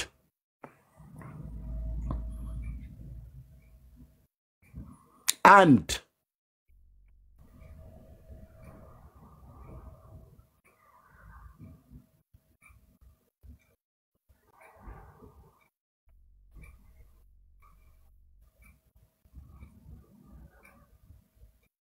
ጴንጤ የለም ለአይሁድ ወንጌል የሚሰብክ። እዚህ ቲክታክ ላይ ያሉትን ጴንጤ ነው የምልህ። ከሊቅ እስከ ደቂቅ ብለህ የምትጠራቸው ቤት የሚከፍቱ አንድ ጥራ። አንድ ጴንጤ ጥሩ እስኪ።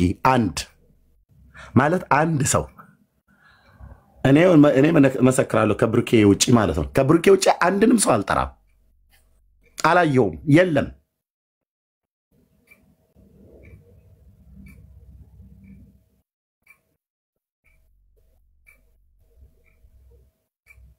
ወጥ በሆነ ኦርቶዶክስ ላይ ስንናገር አይደል እንዴ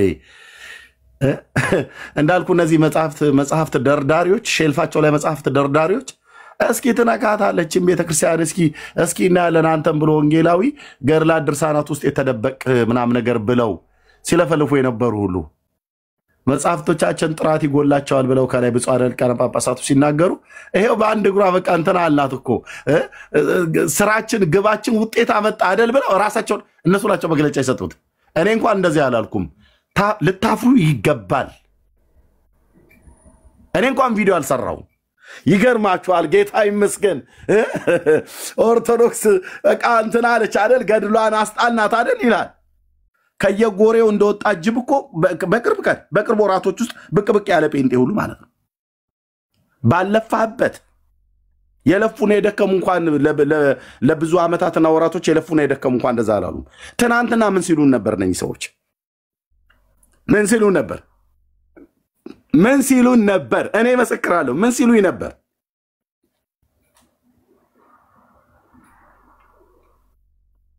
ምን ሲሉ ነበር?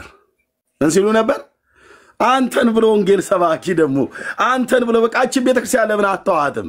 እኔ ብልትተዋት እኮ ነው የሚገባው ምልህ እንደዚህ ነው ወንጌል የሚሰበከው ብሎ የሚል ፈዛዛ ጴንጤ ሁሉ ማለት ነው። ምን ሲሉ ነበር? ልክ አሁን ነገሩ ውጤት አምጥቶ መጽሐፍቶቻችን ይታረሙ ጥራት ይጎላቸዋል ተብሎ የሊቃውንት ጉባኤው ሲሰበሰብ ቤቷን ሁሉ እየከፈተች ባልቴቱ ሁሉ ማለት ነው ጌታ ይመስገን ነቀነቅናት አይደል ምናምን ነገር ብላ ሁሉ መመሪያ ምንድነው ቪዲዮ የሰሩ ጴንጤዎች ሁሉ እኮ አየሁ። እቴ 2 ቀን እንኳን ታብታብ ያላረጉ ሰዎች እኮ ናቸው። 2 ቀን ማፈሪያ እንድታፍሩ ነው የምናገረው። ማፈሪያ ጴንጤ ማለት ማፈር አለብህ። አፌ ሞልቼ የምነግርህ በጌታ ጸጋ የደከመኩት ኤርሚያስ እንኳን እንደዚህ አላልኩም። እነ ብሩክ እነ ዳንዬ እንኳን እንደዚህ አላሉ። እነ ሜሎስ እንኳን እንደዚህ አላሉ።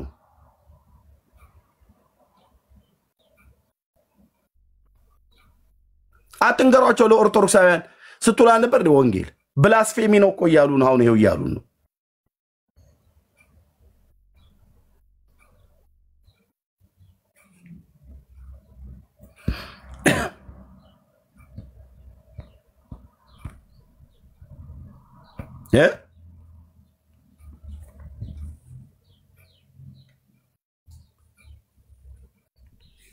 ለአይሁዳውያን ወንጌል ሰብከው አያውቁም። እስልምና ላይ የሚደክሙ ወንድሞች አሉ እነ መሐመድ ሌሎችም በጣም ብዙ ወንድሞች እስልምና ላይ አሉ። እስልምና ላይ እዚህ እጃቸው እስኪቆስል ድረስ በእነዚህ ሁሉ ዓመታት እየተከታተሉ ኮፒ ሊንክ ሼር ታብ እያደረጉ ስክሪን እየደበደቡ ሪፖርት ሲደረግ ሪፖርት ሲያዘጉብን ሪፖርትም እንዳይደረግብን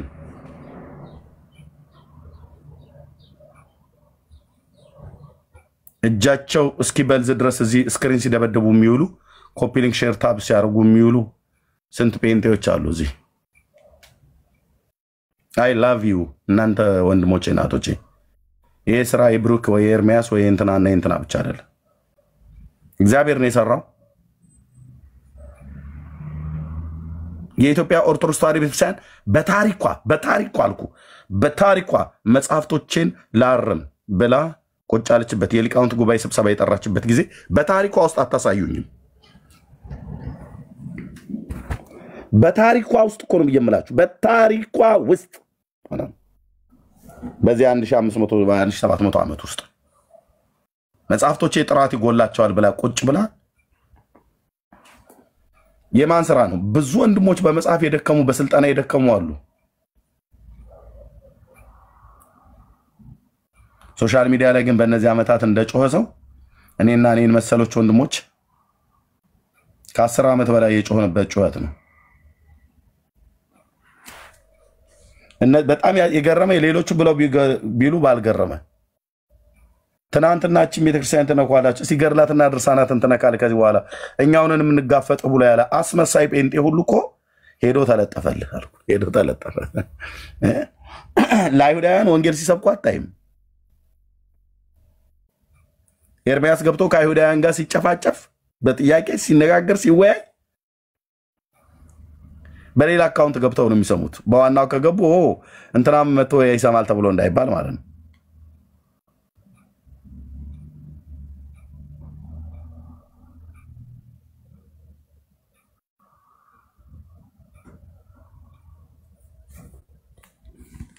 በጣም ነው ስንቱን የታዘብኩት አልኳቸው ወንድሞች እናቶች። ዛሬ እስቲ ልናገር ብዬ ነው በ10 ዓመት እንዴ እና ኤርሚያስ እኔ ነኝ የሰራሁት እያልክ ነው እንደ ነው። እኔ መቼ ወጣሁ? ስራው የእግዚአብሔር ስራ ነው። ስራው በጸጋ የሚሰራ ስራ ነው። ግን ትናንትና ገድላት ድርሳናትን እንዳትነካ እንደዚህ ብሎ የስብከት ወንጌል የለም ብላችሁ ስትሉ ቋንቋውን መጠቀም ስለማልፈልግ ነው። ዓለማውያኑ እንደሚሉት ምን የሚል ዝናብ በወንዝ ዳር ሄዶ ያካፋል እንደሚባለው ማለት ነው። ምን የሚል ዝናብ በወንዝ ዳር ሄዶ ያካፋል ይላል። ምን የሚል ጴንጤ ሄዶ እዛ እኮ ሲያካፋ ነበር። ኦርቶዶክሳውያን ጋር እንዳትነኳቸው እነሱ ዳግም መወለድ አያስፈልጋቸውም ክርስቲያኖች ናቸው ምናምን ነገር ብለው ሲሉ የነበረው ማለት ነው። እና ወዲያው ተገልብጠው ደግሞ መጣው እና አሉኝ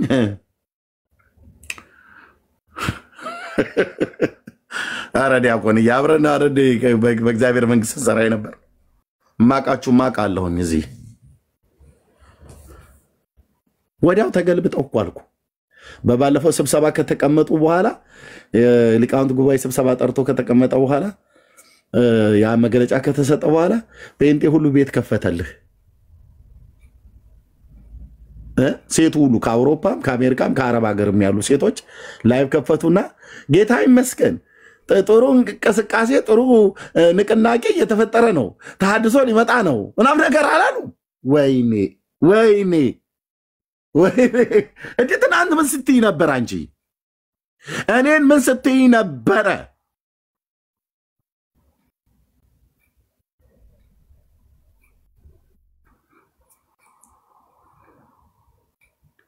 እኛ ምን ስትሉ ነበረ? በተለይ በውስጥ ሁሉ እንኳን ጭምር ሳይቀር ሪከርድ ያስቀምጣችሁልኝ የጻፋችሁልኝ ትንሽ እንኳን እንደዚህ ቆጣ ብዬ ከተናገርኩኝ የእግዚአብሔር መንፈስ ይሁን እኔ ራሴ በስጋዬ ተነስቼ የተቆጣ ይሁን ሳያውቁ አንተም ብሎ ወንጌል ሰባኪ እኛ እንዲህ አይነት ጴንጤ አላየንም። ዳርያዥ ይጥይ ሂጂ ቸርችሽ ግቢ ዞር በይ ከጎዳና ላይ እኛ እንዲህ ብሎ የወንጌል ሰባኪ አላየንም እና እምልህ ከዛ በዚህ ወጥቶ እንደዚህ አንድ ቀን ላይ ገብቼ ሰዎች በውስጥ ደውለው እንደዚህ ያሉኝ ብዬ እንደዚህ ስሞታ ተናግሬ ያውቃል። ወንድሞች ናት ስንቱን እኮ ነው አልኩ ጌታዬ ያስቻለኝ አልኩ። ይሳኮር አጥንተ ብርቱ ነው ብሎ እንዳለ በመጽሐፍ ላይ አጥንቴን አበርትቶት እንጂ ሰብሮ የሚጥለኝ የጴንጤ ምላስ ነበር። ወገኖቼ ስለሆኑ እኔም በንግግር ያልሰብራቸውም እንደተናገሩት ቃል ቢሆን ሂዱ አሁን ቤት ክፈቱና ስሙ። የጴንጤው ቤት ኤርሚያስ ነው።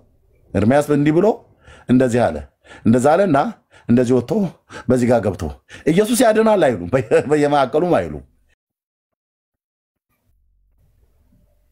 አንድ ስናገር ይኸው እንዳለ የወር የቤት ስራ ሰጣለሁ እንዳልኩ እንደዚህ ሰጣለሁ ማለት ነው። ዳራስ ይዛለሁ ደግሞ መተው እነዚህ ሰዎች ናቸው ወንጌል ስበኩ ብለው የሚሉ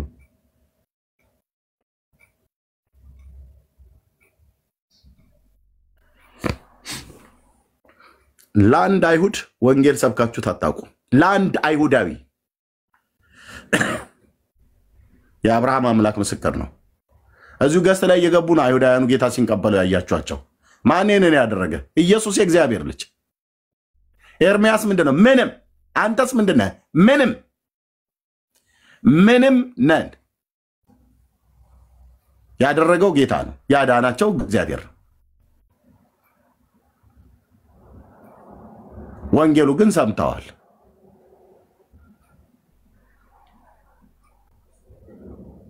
ሰምተዋል። ከማናፍ ነው የሰሙት? ራሳቸው ይናገራሉ።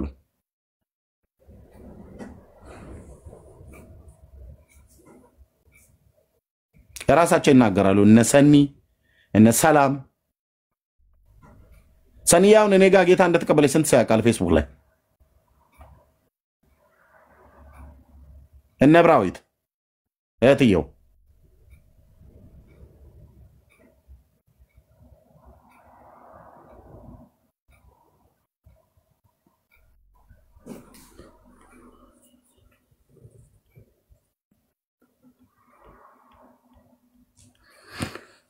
ኤኒዌይ ለአይሁዳውያንም ጸልዩላቸው። ጸልዩ ጌታ እንዲያድናቸው። ለሰው ሁሉ ጸልዩ።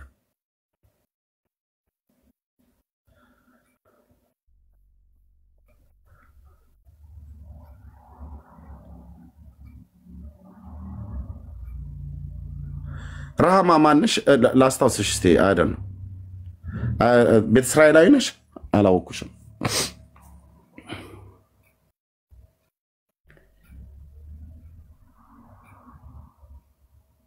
ራህማ ነው እንዴ የሚለው? ኤርሚ እንዴት ነህ? እግዚአብሔር ይመስገን። እኔ ማቀቅ ከፌስቡክ ጀምሮ ነው በዩቲዩብ የምከታተልክ ነበር። ዛሬ 8 ዓመት አይደለሁም። እኔ ኢትዮጵያዊ ነኝ። እሺ፣ ግን አንተ ጋር ነው ጌታን የተቀበልኩትኝ። ለእግዚአብሔር ክብር ይሁን። ይሄንን ያደረገው ማን ነው? ቆይ ያዳነሽ ማን ነው እህቴ? ኢየሱስ። የጠራሽ ማን ነው? ኢየሱስ። በአንቺ ጥሪ ውስጥ በአንቺ ማዳን ውስጥ የኤርሚያስ እጅ አለበት? የለበትም። የለበትም።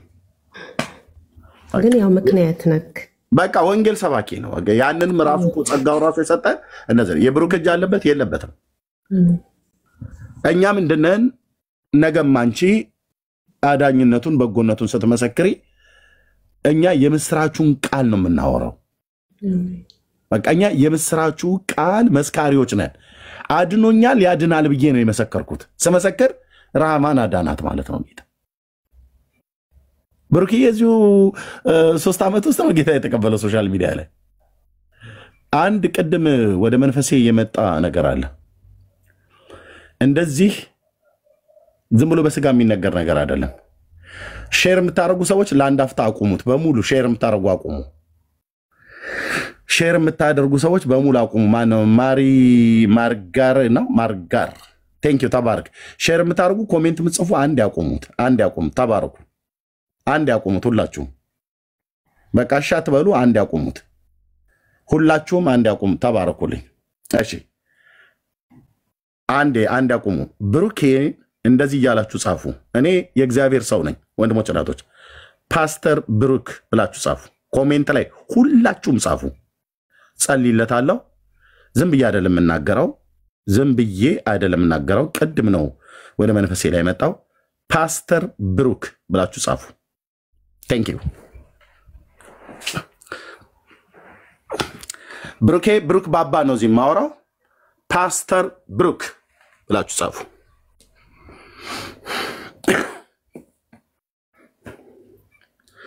ለእግዚአብሔር ክብር ይሁንለት።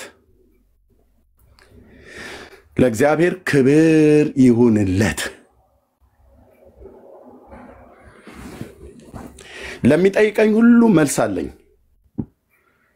ኦኬ ማንንም መንገደኛ እንደዚህ ብሎ እግዚአብሔር አይልም። ፓስተር ብሩክ ባባ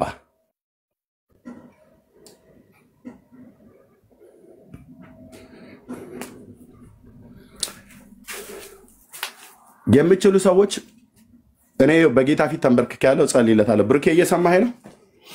እግዚአብሔር ይባረክ። መስማትህን ብቻ ንገረኝ። ማይክ ክፈትልኝ። አለ ትሰማለህ? ተኝተህ ነው? አለውኝ እርብሻ አለው ወንድምነት። እሺ አልተኛህም? አለው። እግዚአብሔር ይባረክ። አሜን። እሺ ይሄን ጸሎት እንጸልይልሃለን። እኔ ጸልያለሁ። እዚህ ያሉ ወገኖች ሁሉ ጸልያለሁ።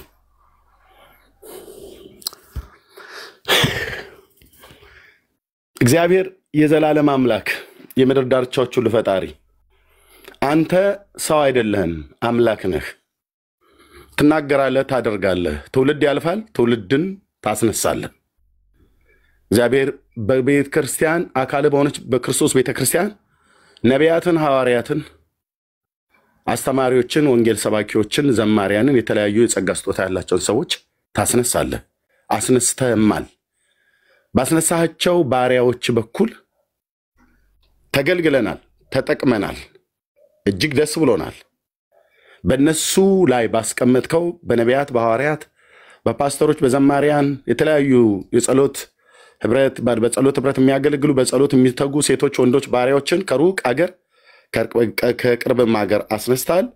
ግማሾቻችን በስብከት ግማሾቻችን በትምህርት ተጽናንተናል። ይህንን ሁሉ ያደረግህ አንተ ነህ። እሱ አንዳንዶችን ነቢያት፣ ሌሎችን ሐዋርያት፣ ሌሎችን ወንጌል ሰባኪዎች፣ አስተማሪዎችና እረኞች እንዲሆኑ ሰጠ።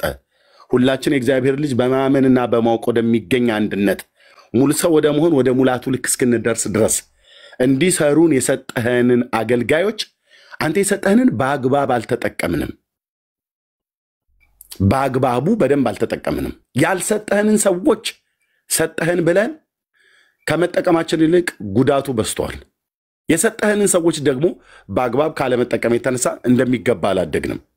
ለዚህ ሁሉ ምሕረት እንድታደርግልን እንጸልያለን።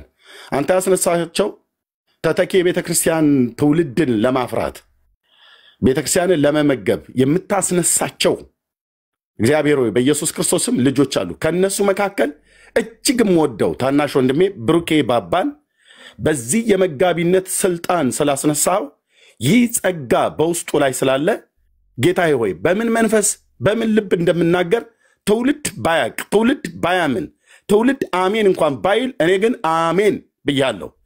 ይህንን ብላቴና በጌታ በኢየሱስ ክርስቶስም በአንተ አካል በሆነች ቤተክርስቲያን ውስጥ በዚህ የመጋቢነት ጸጋ እንዲያገለግል እግዚአብሔር ሆይ ጸጋህን እላው ላይ ስላስቀመጥክበት እጅግ አድርጌ አመሰግናለሁ። ፓስተር ብሩክ ብዬ ስጠራው እግዚአብሔር ሆይ አላፍርም። ይህ ጸጋ በውስጡ እንደ ዳነ ሰው አይኖቼን እንደከፈትክልኝ ሰው አይቻለሁኝ። ወደ ግራ ወደ ቀኝ አልልም።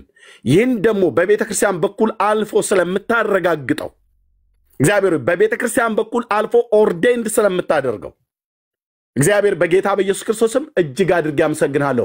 አብዛለት ጥበብ፣ አብዛለት የቃልን ደጆች መከፈት፣ አብዛለት ትዕግስትን፣ አብዛለት የመጋቢነትን ጸጋ እግዚአብሔር ሆይ ድፍረትን ስጠው፣ እንደ ጢሞቴዎስ አሳድገው።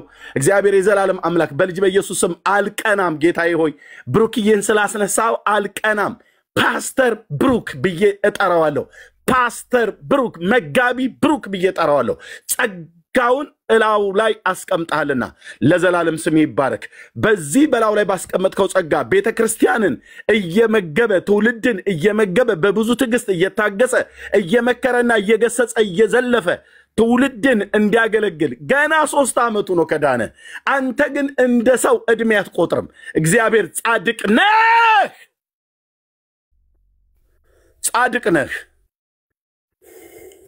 በዚህ ዕድሜ ውስጥ እኛ እስከምንገረም ድረስ አብስለዋል፣ በእውቀት አሳድገዋል፣ በጥበብ። ይህንን ብላቴና ለታመኑት እጆች ላንተ አደራ አሳልፌ እሰጣለሁ። ገናንነትና ክብር ሞገስና ኃይል ከዘላለም እስከ ዘላለም ለታላቁ ለስም ይሁን። እግዚአብሔር በስም ጸልያለሁ።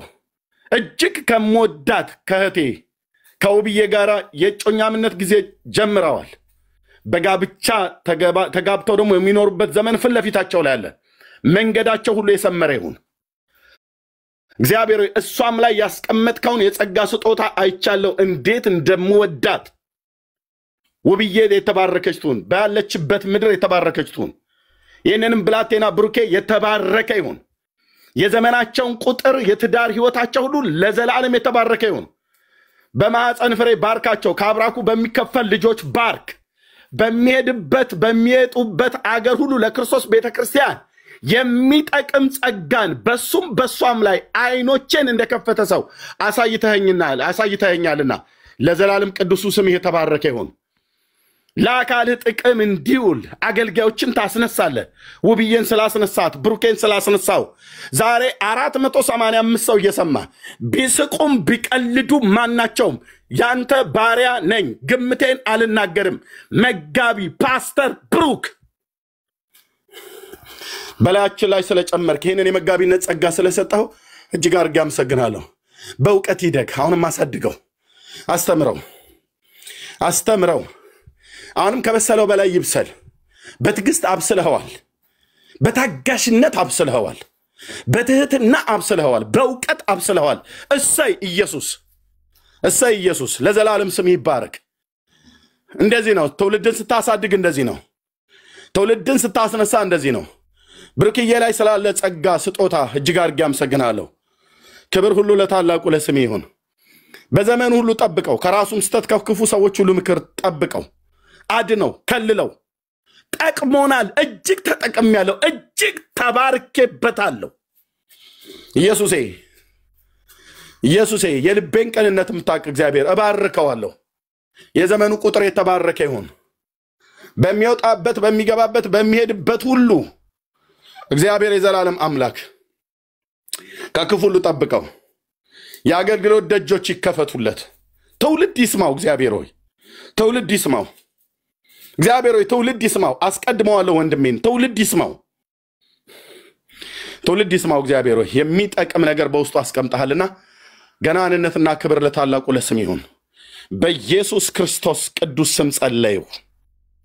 አሜን፣ አሜን፣ አሜን፣ አሜን፣ አሜን። ለሚጠይቃችሁ ሰው ሁሉ ይህንን ስጦታ ቤተክርስቲያን ኦርዴንድ ታደርገዋለች። መቼና የት ዘመን በየትኛው ቤተክርስቲያን አላቅም። እግዚአብሔር ግን ተናግሯል። አንዳንዶች በህይወታቸው ላይ ያለውን የጸጋ ስጦታ አያውቁትም፣ ሌሎች ያውቁታል። ጸጋ ስጦታውን አያውቁትም። አንዳንዶቹ አውቀውትም ይፈራሉ። እግዚአብሔር እንደኔ ድፍረት ካልሰጣቸው በስተቀር ማለት ነው። እኔ ከጌታ ነው የሰማሁት ድምፅ ማለት ነው። ለወንጌል አገልግሎት ለይቻለሁ ብሎ ሲለኝ ምንም አልኩ። ዓለም ሁሉ እንደፈለገ መፈናጠር ይችላል። አብያተ ክርስቲያናት ተነስተው አይደለም እንኳን ብለው ቢሉ ምንም ልረዳቸው አልችልም። ምንም ልረዳቸው አልችልም። ኦኬ። አንዳንዶች ያያሉ፣ እምነትን በውስጣቸው ያያሉ። አንዳንዴ የጸጋ ስጦታንም በውስጣቸው ያያሉ። ጳውሎስ ለመንፈሳዊ ልጁ ለጢሞቴዎስ እኮ አየለት። በአንተ ውስጥ ያለውን የጸጋ ስጦታ ቸል እንዳትላለው። እጆችን በመጫን በሽማግሌዎች እጆ መጫን የተሰጠህን የጸጋ ስጦታ እኔም ደግሞ እጆቼን በመጫን እሳት ጭራሩን እንደሚያቀጣጥል እጆቼን በመጫን በአንተ ላይ ያለውን የጸጋ ስጦታ አቀጣጥላለሁ ይላል። ጸልዩለት፣ ለብሩክዬ ጸልዩለት። ጄኒውን ፎርጅድ ያልሆነ ያልተቀላቀለ ግብዝነት የሌለበት ጭምት በ3 ዓመት ውስጥ እንደዚህ በእግዚአብሔር ቃል አብስሎ ማለት ነው። ስንቶቹን አይቻለሁ በዘመኔ። ብሉይ ኪዳን ላይ እንደዚህ ደፍረው እንኳን አያወሩ። ያብዛልህ የአባቶች አምላክ የባስልኤል አምላክ። ቀኝ እጄን ልብ ላይ ጫን ብሩክዬ። ጌታዬ ሆይ በርቀት ነው ያለሁት፣ እሱም በርቀት ነው ያለው። አንተ ግን በርቀት አይደለም፣ ሁላችንን ታያለህ።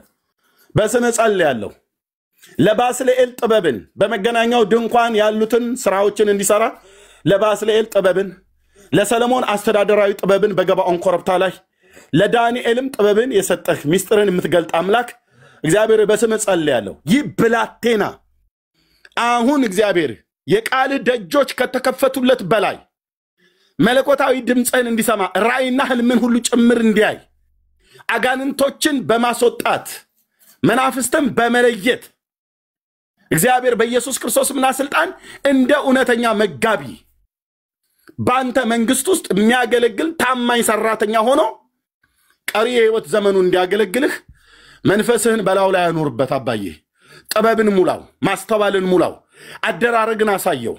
ለሙሴ መንገድህን ለእስራኤል ልጆች አደራረግን ያሳየ እግዚአብሔር አደራረግን አሳየው። በኢየሱስ ክርስቶስ ያው ስም አሜን፣ አሜን፣ አሜን፣ አሜን፣ አሜን። አንተ ማን ስለሆንክ ነው ብለው ያሉ ሰዎች ካሉ ይምጡና እኔን ጠይቁኝ። ፓስተር ብሩክ። ኢየሱስ ጌታዬ ለዘላለም ስም ይባረክ። ፓስተር ብሩክ ዝም ብዬ አይደለም የምናገረው። በባለፈው ፔጅንም ይሄን ፔጅ ስሰጠው ትውልድ ይስማህ ብዬ ስሰጠው በመንፈሴ ላይ ሴንስ ያርኩት ነገር አለ። ቅድም ግን እያስተማረ እያለ ውስጤ ተቃጠለ አልኳቸው ወንድሞች እናቶች። ሃሌሉያ፣ ሃሌሉያ፣ ሃሌሉያ። አባዬ ያዘው፣ ከክፎች ምላስ ጠብቀው፣ ይደግ፣ ትውልድን ይመግብ፣ መንፈስ በሱ ላይ ይሁን። እጅግ ውስጤ ተቃጥሏልና ደስ ብሎኛልና በብሩኬ ላይ ስላስቀመጥከው ጸጋ እጅግ አድርጌ አመሰግናለሁ። በብሩኬ ላይ ስላስቀመጥከው የመጋቢነት ጸጋ እጅግ አድርጌ አመሰግናለሁ። ገናንነትና ክብር ለታላቁ ለስሜን። የኔ አባት ሰውን አንተ እንዴት እኮ እንደምታይ ታውቃለህ። የሰውን ልብ አንተ ታውቃለህ። ተመስገን የኔ አባት፣ ስምህ ለዘላለም ይባረክ። ጌታዬ ክብር ለአንተ ይሁን። ቴንክ ዩ ሎርድ። አላቋርጠውም ብዬ ነው ቅድም። ስፒሪቴ በጣም ነው የነደደው። ጌታ ለዘላለም ስም ይባረክ።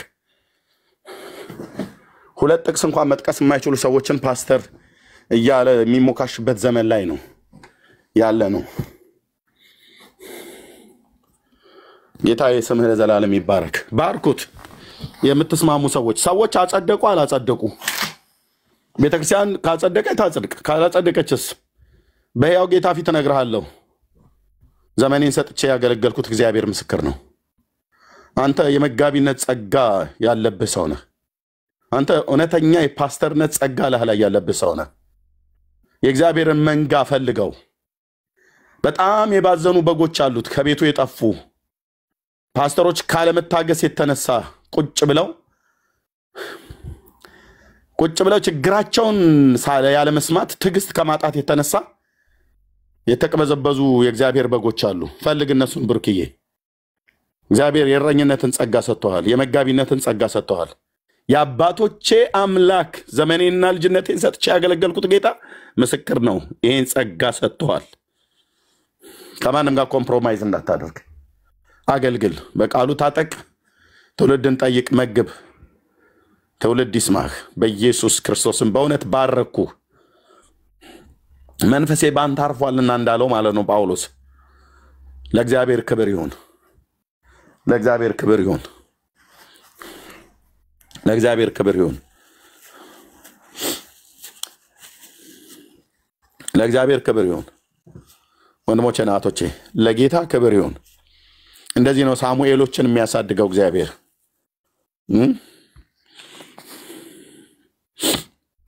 እንደዚህ ነው ሳሙኤሎችን የሚያሳድገው ጌታ። እግዚአብሔር ለዘላለም ስሙ ይባረክ። ብሩክዬ ቴንኪዩ። ጌታን ስላንተ እጅግ አድርገን እናመሰግናለን። አንተም በትጋት ስለምታገለግል እግዚአብሔር ይባረክ። አሜን አሜን። እርምዬ አሜን አሜን። ክብር ለኢየሱስ ይሁን። በእግዚአብሔር ቤት ሁላችንም ባለስልጣን ነን። ሁላችንም የእግዚአብሔር ልጆች ነን። በቃ እኛን የሚያስገርመን ይሄ ነው። እኔ ሁሌም የምመረከው የእግዚአብሔር ልጅ በመሆኔ ነው። ሁሌም ራሴን የት ጋር እንዳለው ጠይቃለሁ። እኔ የእግዚአብሔር ልጅ ነኝ። የባለስልጣን ልጅ ነኝ። ባለስልጣን ነኝ። ዓለማትን የፈጠረ እርሱ አባቴ ነው። የኔ ትምክህት ይሄ ነው ሁልጊዜም ማለት ነው። በእግዚአብሔር ቤት ውስጥ ዲያቆንም ሆነን እናገልግል፣ አስተባባሪም እንሆን፣ የትኛውም ዘርፍ ላይ እናገልግል፣ ግን ባለስልጣን እግዚአብሔር በወደደው ሰው በኩል እግዚአብሔር ይሰራል። ስራው የእግዚአብሔር ነው። በቃ ዋናው እሱ ነው። እግዚአብሔር እንደወደደ በወደደው በኩል ይስራ። ክብር ለእግዚአብሔር ይሁን። እርምዬ እኔ በጣም ነው የምወደው። የእግዚአብሔርን ቃል ወዳለሁ፣ የእግዚአብሔርን ሕዝብ ወዳለሁኝ። ከምንም በላይ እግዚአብሔርን ወዳለሁ። እኔ ይሄን አውቃለሁ። በንጹህ ልብ እግዚአብሔርን እፈልጋለሁ። የእግዚአብሔርን ቃል ሁሌ ምራባለሁ። እግዚአብሔር እንዲያስተምረኝም በእግዚአብሔር ፊት ሆናለሁኝ። ተባረኩ። እናንተም እንደዛ እንደሆናችሁ አውቃለሁ። እኔ በጣም ነው የምኮረው በጴንጤው ማህበረሰብ። እውነት ክርስትና ማለት እንደ ጴንጤ ስለሆነ ማለት ነው። ምንም ሳይቀጣጥል ምንም ሳይጨማምር ትላንት የነበረው አምልኮ ልዩ ነበር። በቃ እየተመለከም ከዓይኔ አይቆምም ነበር፣ ዝም ብሎ ይፈስ ነበር። ዘማሪ ቸሬ ነበር ትላንት እኛ ጋርና ሲያስመልክ የነበረው። ከዓይኔ ላይ እንባ አይቆምም ነበር። በቃ ይሄ መንፈስ ነው በቃ ያገኘን። ኢየሱስ ሲባል ውስጣችን ይነዳል። በቃ የተቀበልነው መንፈስ ከኢየሱስ ውጪ እንዳንሰማ አድርጎናል። ኢየሱስ ሲባል ደግሞ አንችልም እና ክብር ለኢየሱስ ይሁን። በእግዚአብሔር ቤት ውስጥ ሁላችንም አገልጋዮች ነን። በእግዚአብሔር ቤት ውስጥ የእግዚአብሔርን ቃል እንድንናገር ነው የተጠራነው። እግዚአብሔር ይባርክ። ክብር ለኢየሱስ። እግዚአብሔር ይባርክ። ገላትያ መጽሐፍ ምዕራፍ 1 እስኪ አንብብልን ብሩኬ፣ ድምፅን ከፍ አድርገህ። ገላትያ መጽሐፍ ምዕራፍ 1 ቁጥር 1 አንብቡ።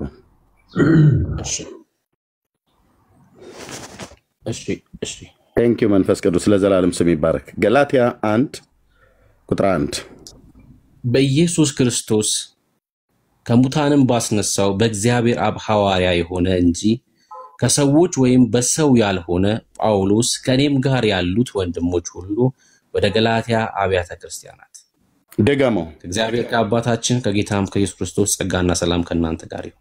1 እና 2 ደገመው። በኢየሱስ ክርስቶስ ከሙታንም ባስነሳው በእግዚአብሔር አብ ሐዋርያ የሆነ እንጂ ከሰዎች ወይም በሰው ያልሆነ ጳውሎስ ከእኔም ጋር ያሉት ወንድሞች ሁሉ ወደ ገላትያ አብያተ ክርስቲያናት። የቅዱስ ጳውሎስ የሐዋርያነት ጥሪ ከማን ነው? ከእግዚአብሔር አብ አይደል? አዎ።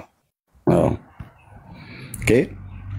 እግዚአብሔር አብ ነው ለሐዋርያነት ጥሪ የጠራው እንጂ ከሰው ወይንም በሰው አይደለም አይደል? እውነት ነው። ወንጌሉንም የተቀበለው ከራሱ ከእግዚአብሔር ነው። ከራሱ ነው። አዎ። እግዚአብሔር ለሰዎች ጸጋ እንደሚሰጥ ታውቃለህ በሚገባ። አንተ የእግዚአብሔር ቤት ውስጥ በመጋቢነት ጸጋ እግዚአብሔር ራሱ እያሳደገህ ያለህ ታናሽ ብላቴና ነህ። ኦኬ። አንተ በእግዚአብሔር መንግስት ውስጥ በክርስቶስ ቤተክርስቲያን ውስጥ እግዚአብሔር በመጋቢነት በፓስተርነት ጸጋ እያሳደገህ ያለህ የእግዚአብሔር ሰው ነህ።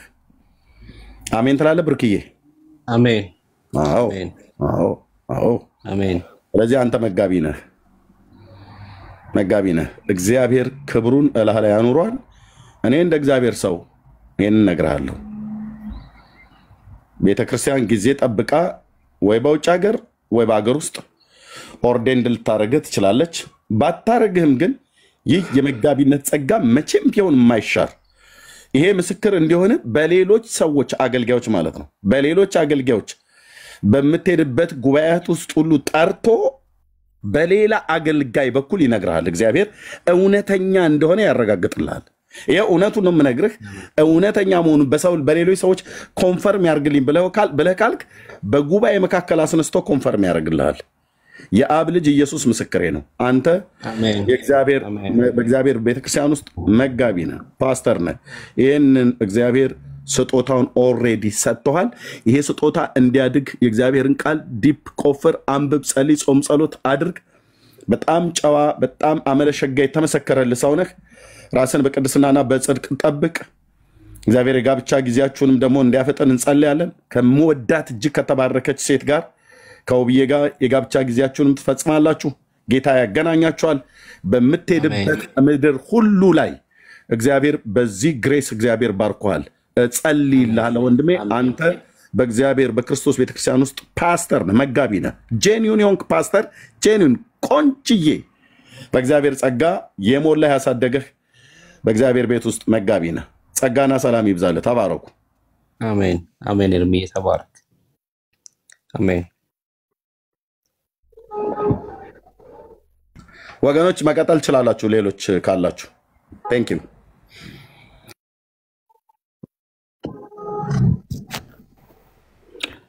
እሺ፣ ሰላም ሰላም፣ እንዴት ናችሁ? እርሚ ተባረክ፣ እግዚአብሔር አብዝቶ ይባርክ። ፓስተር ብሩክ እግዚአብሔር አብዝቶ ይባርክ፣ ጸጋ ያብዛ። በጣም የሚገርም ነገር ነው። አንዳንዴ እግዚአብሔር ለሐዋርያትን ጠርቶ ሐዋርያት ኢየሱስ 3 ዓመት ተኩል ካስተማራቸው በኋላ ከኢየሩሳሌም ጀምሮ ወደ ዓለም ሂዱ ስሉ እነሱ ኢየሩሳሌም ነው የቆዩት። አብዛኛው ጊዜ ስደት መጥቶ ነው በሄዱበት ተበተኑ ይላል። ከዛ እግዚአብሔር ሰው ፈለገና ሐዋርያ ጳውሎስን ለአይሁዶች ለአሕዛቦች ጠራቸው እና ቤተክርስቲያን ውስጥ አሁን ምንድነው የቃል ኪዳን ህዝብ እየተጣለ ነው ያለው። ጸጋ ይብዛልህ። ተባረክ ወንድሜ። አሜን አሜን። እሺ፣ ለጌታ ክብር ይሁን። ኦኬ፣ ማሪያ ነው ሚራክል። ኦኬ፣ ሚራክል ሰላም ላንተ ይሁን።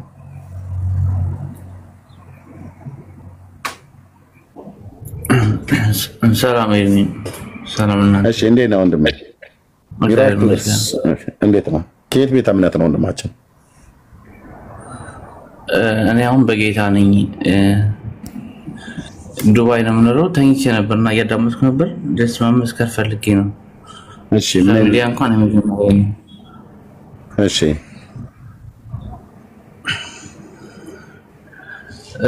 ጌታን ካገኘው አሁን ኔክስት ማርች ሲመጣ 2 ዓመት ይሆነኛል። የምኖረው እዚህ ዱባይ ነው። ያው በፊት ኦርቶዶክስ ነበርኩ። ኦኬ። እና ኖርማሊ አሁን ኦፊሻሊ ቸርች ለመመስከር ያው አንዳንድ ፕሮግራም ስኬጁል እያደረኩ ነው። ያው ዛሬ ነገ እያልኩ በቸርች ደረጃ አልመሰከርኩም። ያው ግን በግሌ ለማገኛቸው መሰክራለሁ ጌታ ያደረገልኝ። ኦኬ። ከመዳን ጋር በተገናኘ ነው?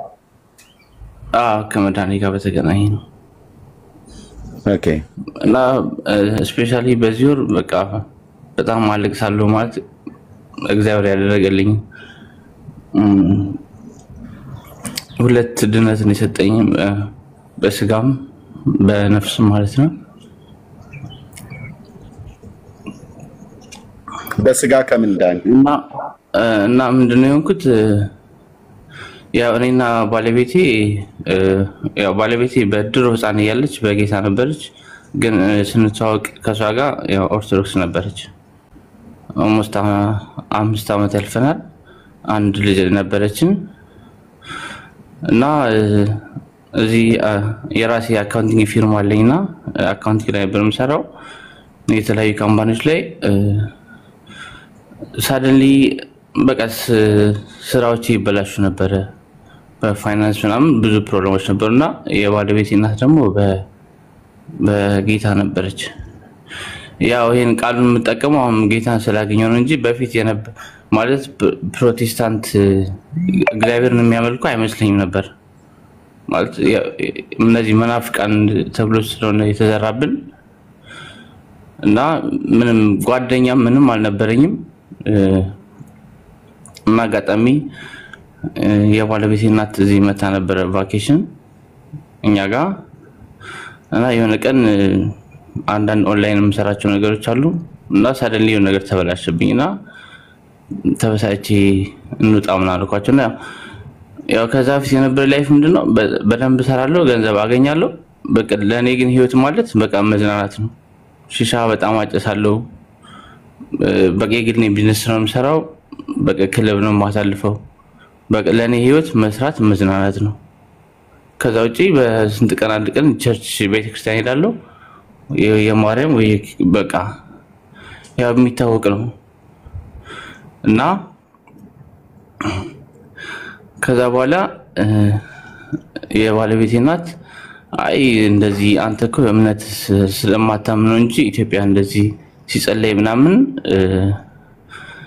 የሆነ ነገር እንደተደረገብኝ ምናምን ነገረችኝ እና ከዛ ባለቤቴን ስጠይቃት አውዛ ኢትዮጵያ ሲጸለይ በፎቶ ምናምን ስትለኝ ምን ማለት ነው በፎቶ ማለት ማን ፈቅዶላችሁ ነው ጭራሽ ፎቶን ጴንጤ ቤት ምናምን በቃ ምናምን ከሚስቴ ጋር ተጣላ ምናምንና ከዛ ያው ማዘሯም ሄደች እና አጋጣሚ እኔ አሲስታንት ነበረችኝ እኔ ካምፓኒ ነበረኝ አሲስታንቴ ደግሞ ክርስቲያን ነበረችና ከዛ በኋላ ትንሽ ተረበሽኩ ማለት ነገሮችን ማገጣጠም ጀመርኩ ማለት ለምን እንደሆነ ነገሮች ይበላሽቱና ቢና ሳደንሊ አሲስታንቴ እስኪ አብይ ባይዘው ስሜ አብይ ነው ሚራክል ልጅ ነች እና ቅር ካለ እስኪ ላጸልይልህ ምናምን አለችና በምንም ታምርኒ ከጴንጤ ጋር ተገናኝቼ አላውቅምና ላጸልይልህ አለችና ከኢትዮጵያ የመጣ አገልጋይ ነው ብላ የሆነ ቦታ ወሰደች እና አገልጋዩ ወጣት ልጅ ነው ሶፋ ላይ ቁጭ ያለውና ተንበርክኮ ጉልበቴን እየመታ ሽባ ሊያደርግ የመጣ መንፈስ ይታየኛል አለኝ እና ልሳን ይናገራል ምንም ቦታ አልሰጠሁት እና አብራሂም ሰራ ልጅ እንደዚህ ነገረኝ ምናምን ማለት ነው በቃ ምንም ቦታ አልሰጠሁትም ተመለስኩ ወደ ቤት ወዛ በስንተኛው ቀን የሆነ አብራኝ የምትሰራ ልጅ ነበረች ፓርቲ ምናምን ብሎ እዛ ሄጄ ነበርና የሆነ ጌም እየተጫወት ነበረ በቃ እዛ ፕሮግራም ላይ መጠጥ ማምጣት ነበረ ኦልሞስት በዱባይ 11 o'clock ምናምን 7 ሰዓት ሄጄ 11 o'clock ነው የተመለስኩትና ማታ ለባለቤቴ ማጋጠም ያልነገርኳት ነበር እዛ ፕሮግራም ሄዴ ማታ ቤት ገባው ታኛው ሌሊት በጣም ታምኩ አቅማጣው ቮሚት በቃ አልቻልኩም ከዛ በቃ ጧት እጄና እግሬ ተያያዘ እና መውረድ አልቻልኩም ካልጋ ላይ እና አምቡላንስ ወሰደኝ በቃ ከዛ በኋላ ጣቶቼ አይሰሩም ከጉልበቴ በታች ያለው እግሬም በቃ እንደ አጥንት እንደሌለው ወደ ሌላ አቅጣጫ ነው የሚሄደው ያው ለማስረዳት አይመችም እንዳውም ለቸርች ያዘጋጁት ቪዲዮ አለ እንዴት ማሳየት እንዳለብኝ አላውቅም እስኪ ኦኬ ቪዲዮ መክፈት ይችላል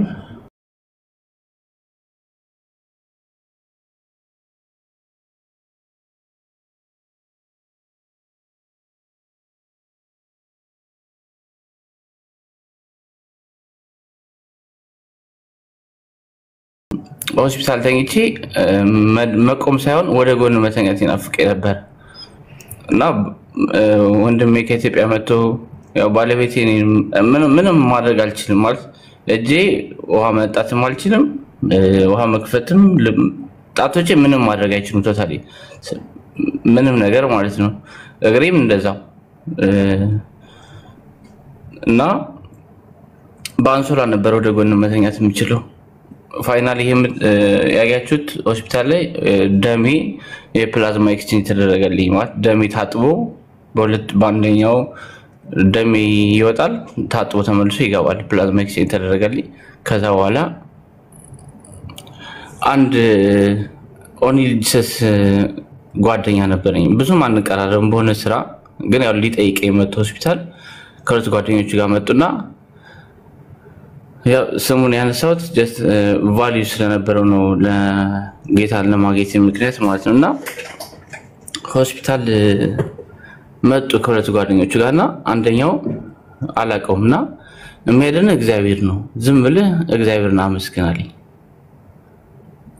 እና ከዛ ተንበርከው ጸለዩልኝና አንደኛው ልጅ ነው እንባየው ካይኑ ሰው በዚህ ደረጃ ለሰው ማን ይጸለየለ የሆነ ከኦንሊጅስ አንድ ጓደኛ ነበር ከሁለት ጓደኞች ጋር መጥተው ነው ከኦንሊጅስ ነው የጸለየለ መጥተው በቃ ወንድማችን ማን ብሎ ጸለዩና የሚያድነ እግዚአብሔር ነው ዶክተሮች አይደሉም ዝም ብለህ እግዚአብሔርን አመስግናል ከዛ ሄዱ ብቻዬን ነኝ በቃ እግዚአብሔር ይመስገን ያልኩ በቃ ሌሊቱን ሙሉ ስንት ጊዜ እንዳልኩ ራሱ አላቀውም ከዛ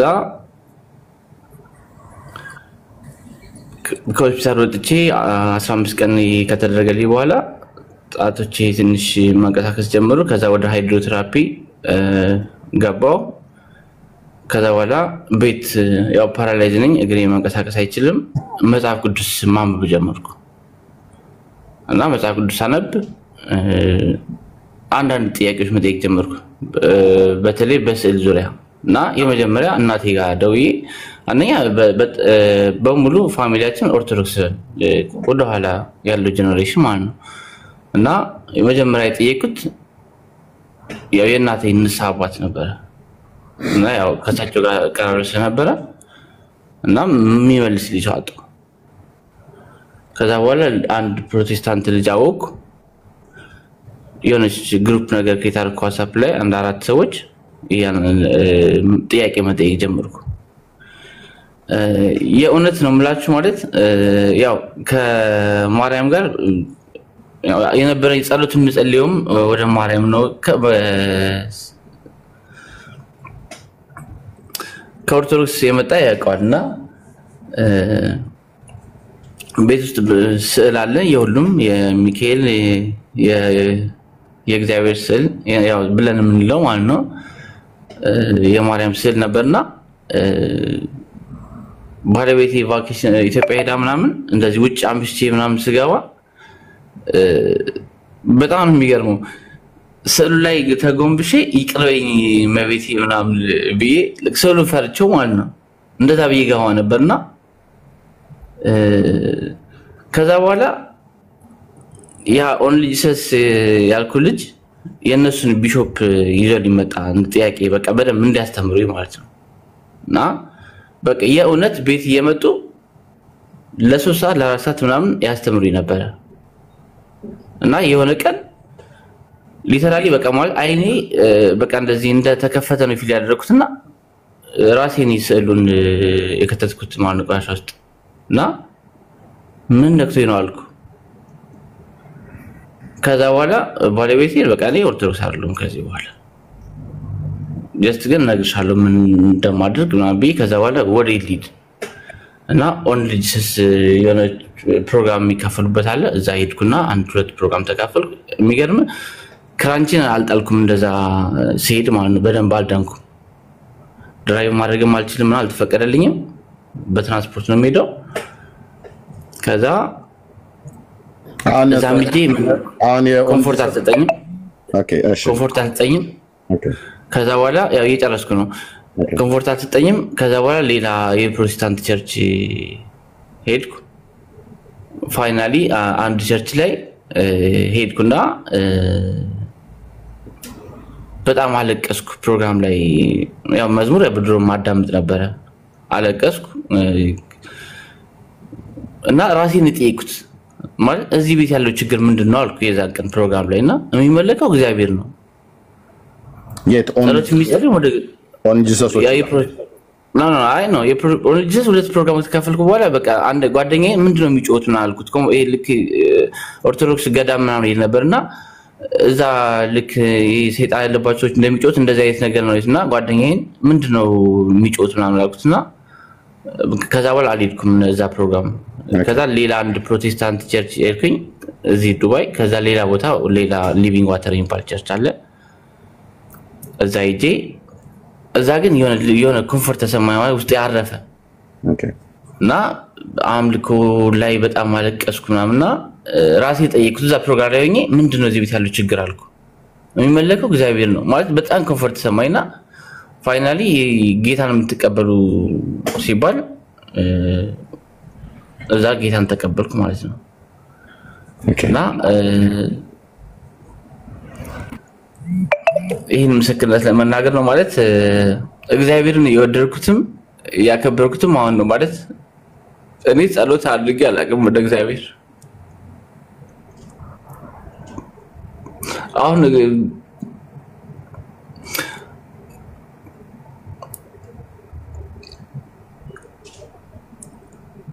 አይዞ ወንድማችን አሁን እዛ ሊቪንግ ዋተር ይሄን ለማለት የፈለኩት የእውነት ማለት እግዚአብሔር ያደረገልኝ እግዚአብሔር ለማመስገን ነው። እዚህ ጋር እኔ ሶሻል ሚዲያ አልጠቀምም ቲክቶክም ግን